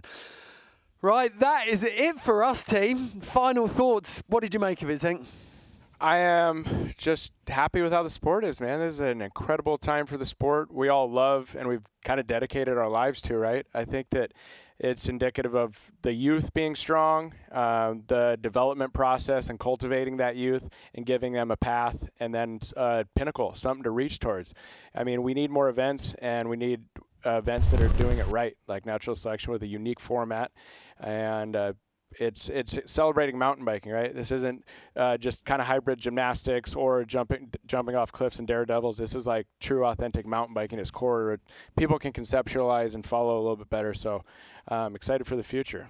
Don't you dare lie to me, Keelani, because I looked across and you were on the very edge of your seat during those second runs. You really enjoyed it, didn't you? It's probably one of my new favorite events to watch. I mean, I love the format. I love, like you said, there's just a diversity with riders. We have so many up-and-coming riders that are showing what the sport is about. And then we have the vets that just keep it going. So I'm just excited for it next year and, yeah, keep it going. Would we see you in there next year, potentially? It's very comfortable watching from this couch. I don't know, potentially. I mean, free riding with the women has grown so much, and I think I'm lucky to be a woman and have so many girls that are just there to help and like watch you progress as well. So maybe some more free riding, but I like it here too. I think Keelani might do it if you do. There you go. Sign me up. I'll be healthy. Cam, I think there's one thing that we have to talk about. It took a long time for people to settle into that course, and we did have a couple of big injuries in the build-up to it. Do you think that we'll see that change now that we've got a year under our belt, moving into year 2? Well, mountain biking is never going to magically become not dangerous. You know, sit down on the couch and watch bull riding. You know, that's been going on for a long time, but it's still dangerous. But everybody knows what to train for. They wear the appropriate protective gear and they take calculated risks. It's part of our sport. There's a lot of great riders who are out there to ride the competition that didn't make it onto the final run order because of injuries in practice, but they were all still excited to be there and they're looking forward to being there the next time around. And I think that's the most important part, you know, creating this thing to give an opportunity to passionate riders. And that's what we had out there. We had riders who were really excited to be a part of this thing and riders who were excited to get back to the top of that course when the time is right. And that was showcased. We heard from some of the biggest names in the game who've done some of the gnarliest stuff in the game. Carson Storch said it. That took full commitment and dedication.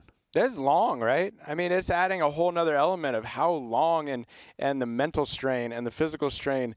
And like a rampage run, you get tired at the bottom for sure, but it's higher elevation and it's over quicker. It's about a minute, and these runs are 20% more than that or 30% more than that, but rougher too. Like there's a lot more like traditional downhill riding in it that's strenuous, and it's going to cultivate a whole different style rider. If someone is planning out their career and mapping out their future of what they want to be the end goal, if they're looking at Natural Selection as the end goal, they're going to plan accordingly, and you're going to see a lot more people riding advanced trails, essentially like the biggest pro lines they can find, mixed with the technical side to the jumps and everywhere in between. That is a mouth-watering prospect. I think the best part about that is that's what we all want to ride anyways. You know? Like I don't want to mountain train biking. in a foam pit and just do gymnastics all day. I want to just go mountain biking, right? Finley is indicative of that as well. Like, he is just showing, this is what I want to do. I'm doing what I want to do, and it happens to be good enough to be almost on the podium in natural selection. Okay, well, one last chance now. You've seen it throughout the broadcast, but we've got that Trek /9 over the back there. If you want to win it, get on this QR code, scan it now, put in your details, and you will be in the draw. I'm hearing in my ear that we can send it anywhere in the world. So it doesn't matter where you're watching from. Scan this QR code now and get yourself a Trek /9. And then up behind me, if you take a look over my right shoulder, you'll be able to see that beautiful Mike Perillo fine art print. This is an absolute work of art. I'll lean that way. There we go. And it's got all the signatures along the bottom. Quick, scan this QR code now, and that will take you to the Natural Selection site, and you can invest in a piece of mountain bike history. The event poster from the first ever Natural Selection bike. Okay, take a breath, people. The adrenaline's seeping out a little bit. You all good? We're here. Okay, thank you all so much for supporting Natural Selection Bike, to all of our sponsors, to all of the crews, to the film crew out there, and of course to the riders who threw down for us. It's been a huge event. We're going to leave you with a recap of the day's best hits. See you next time.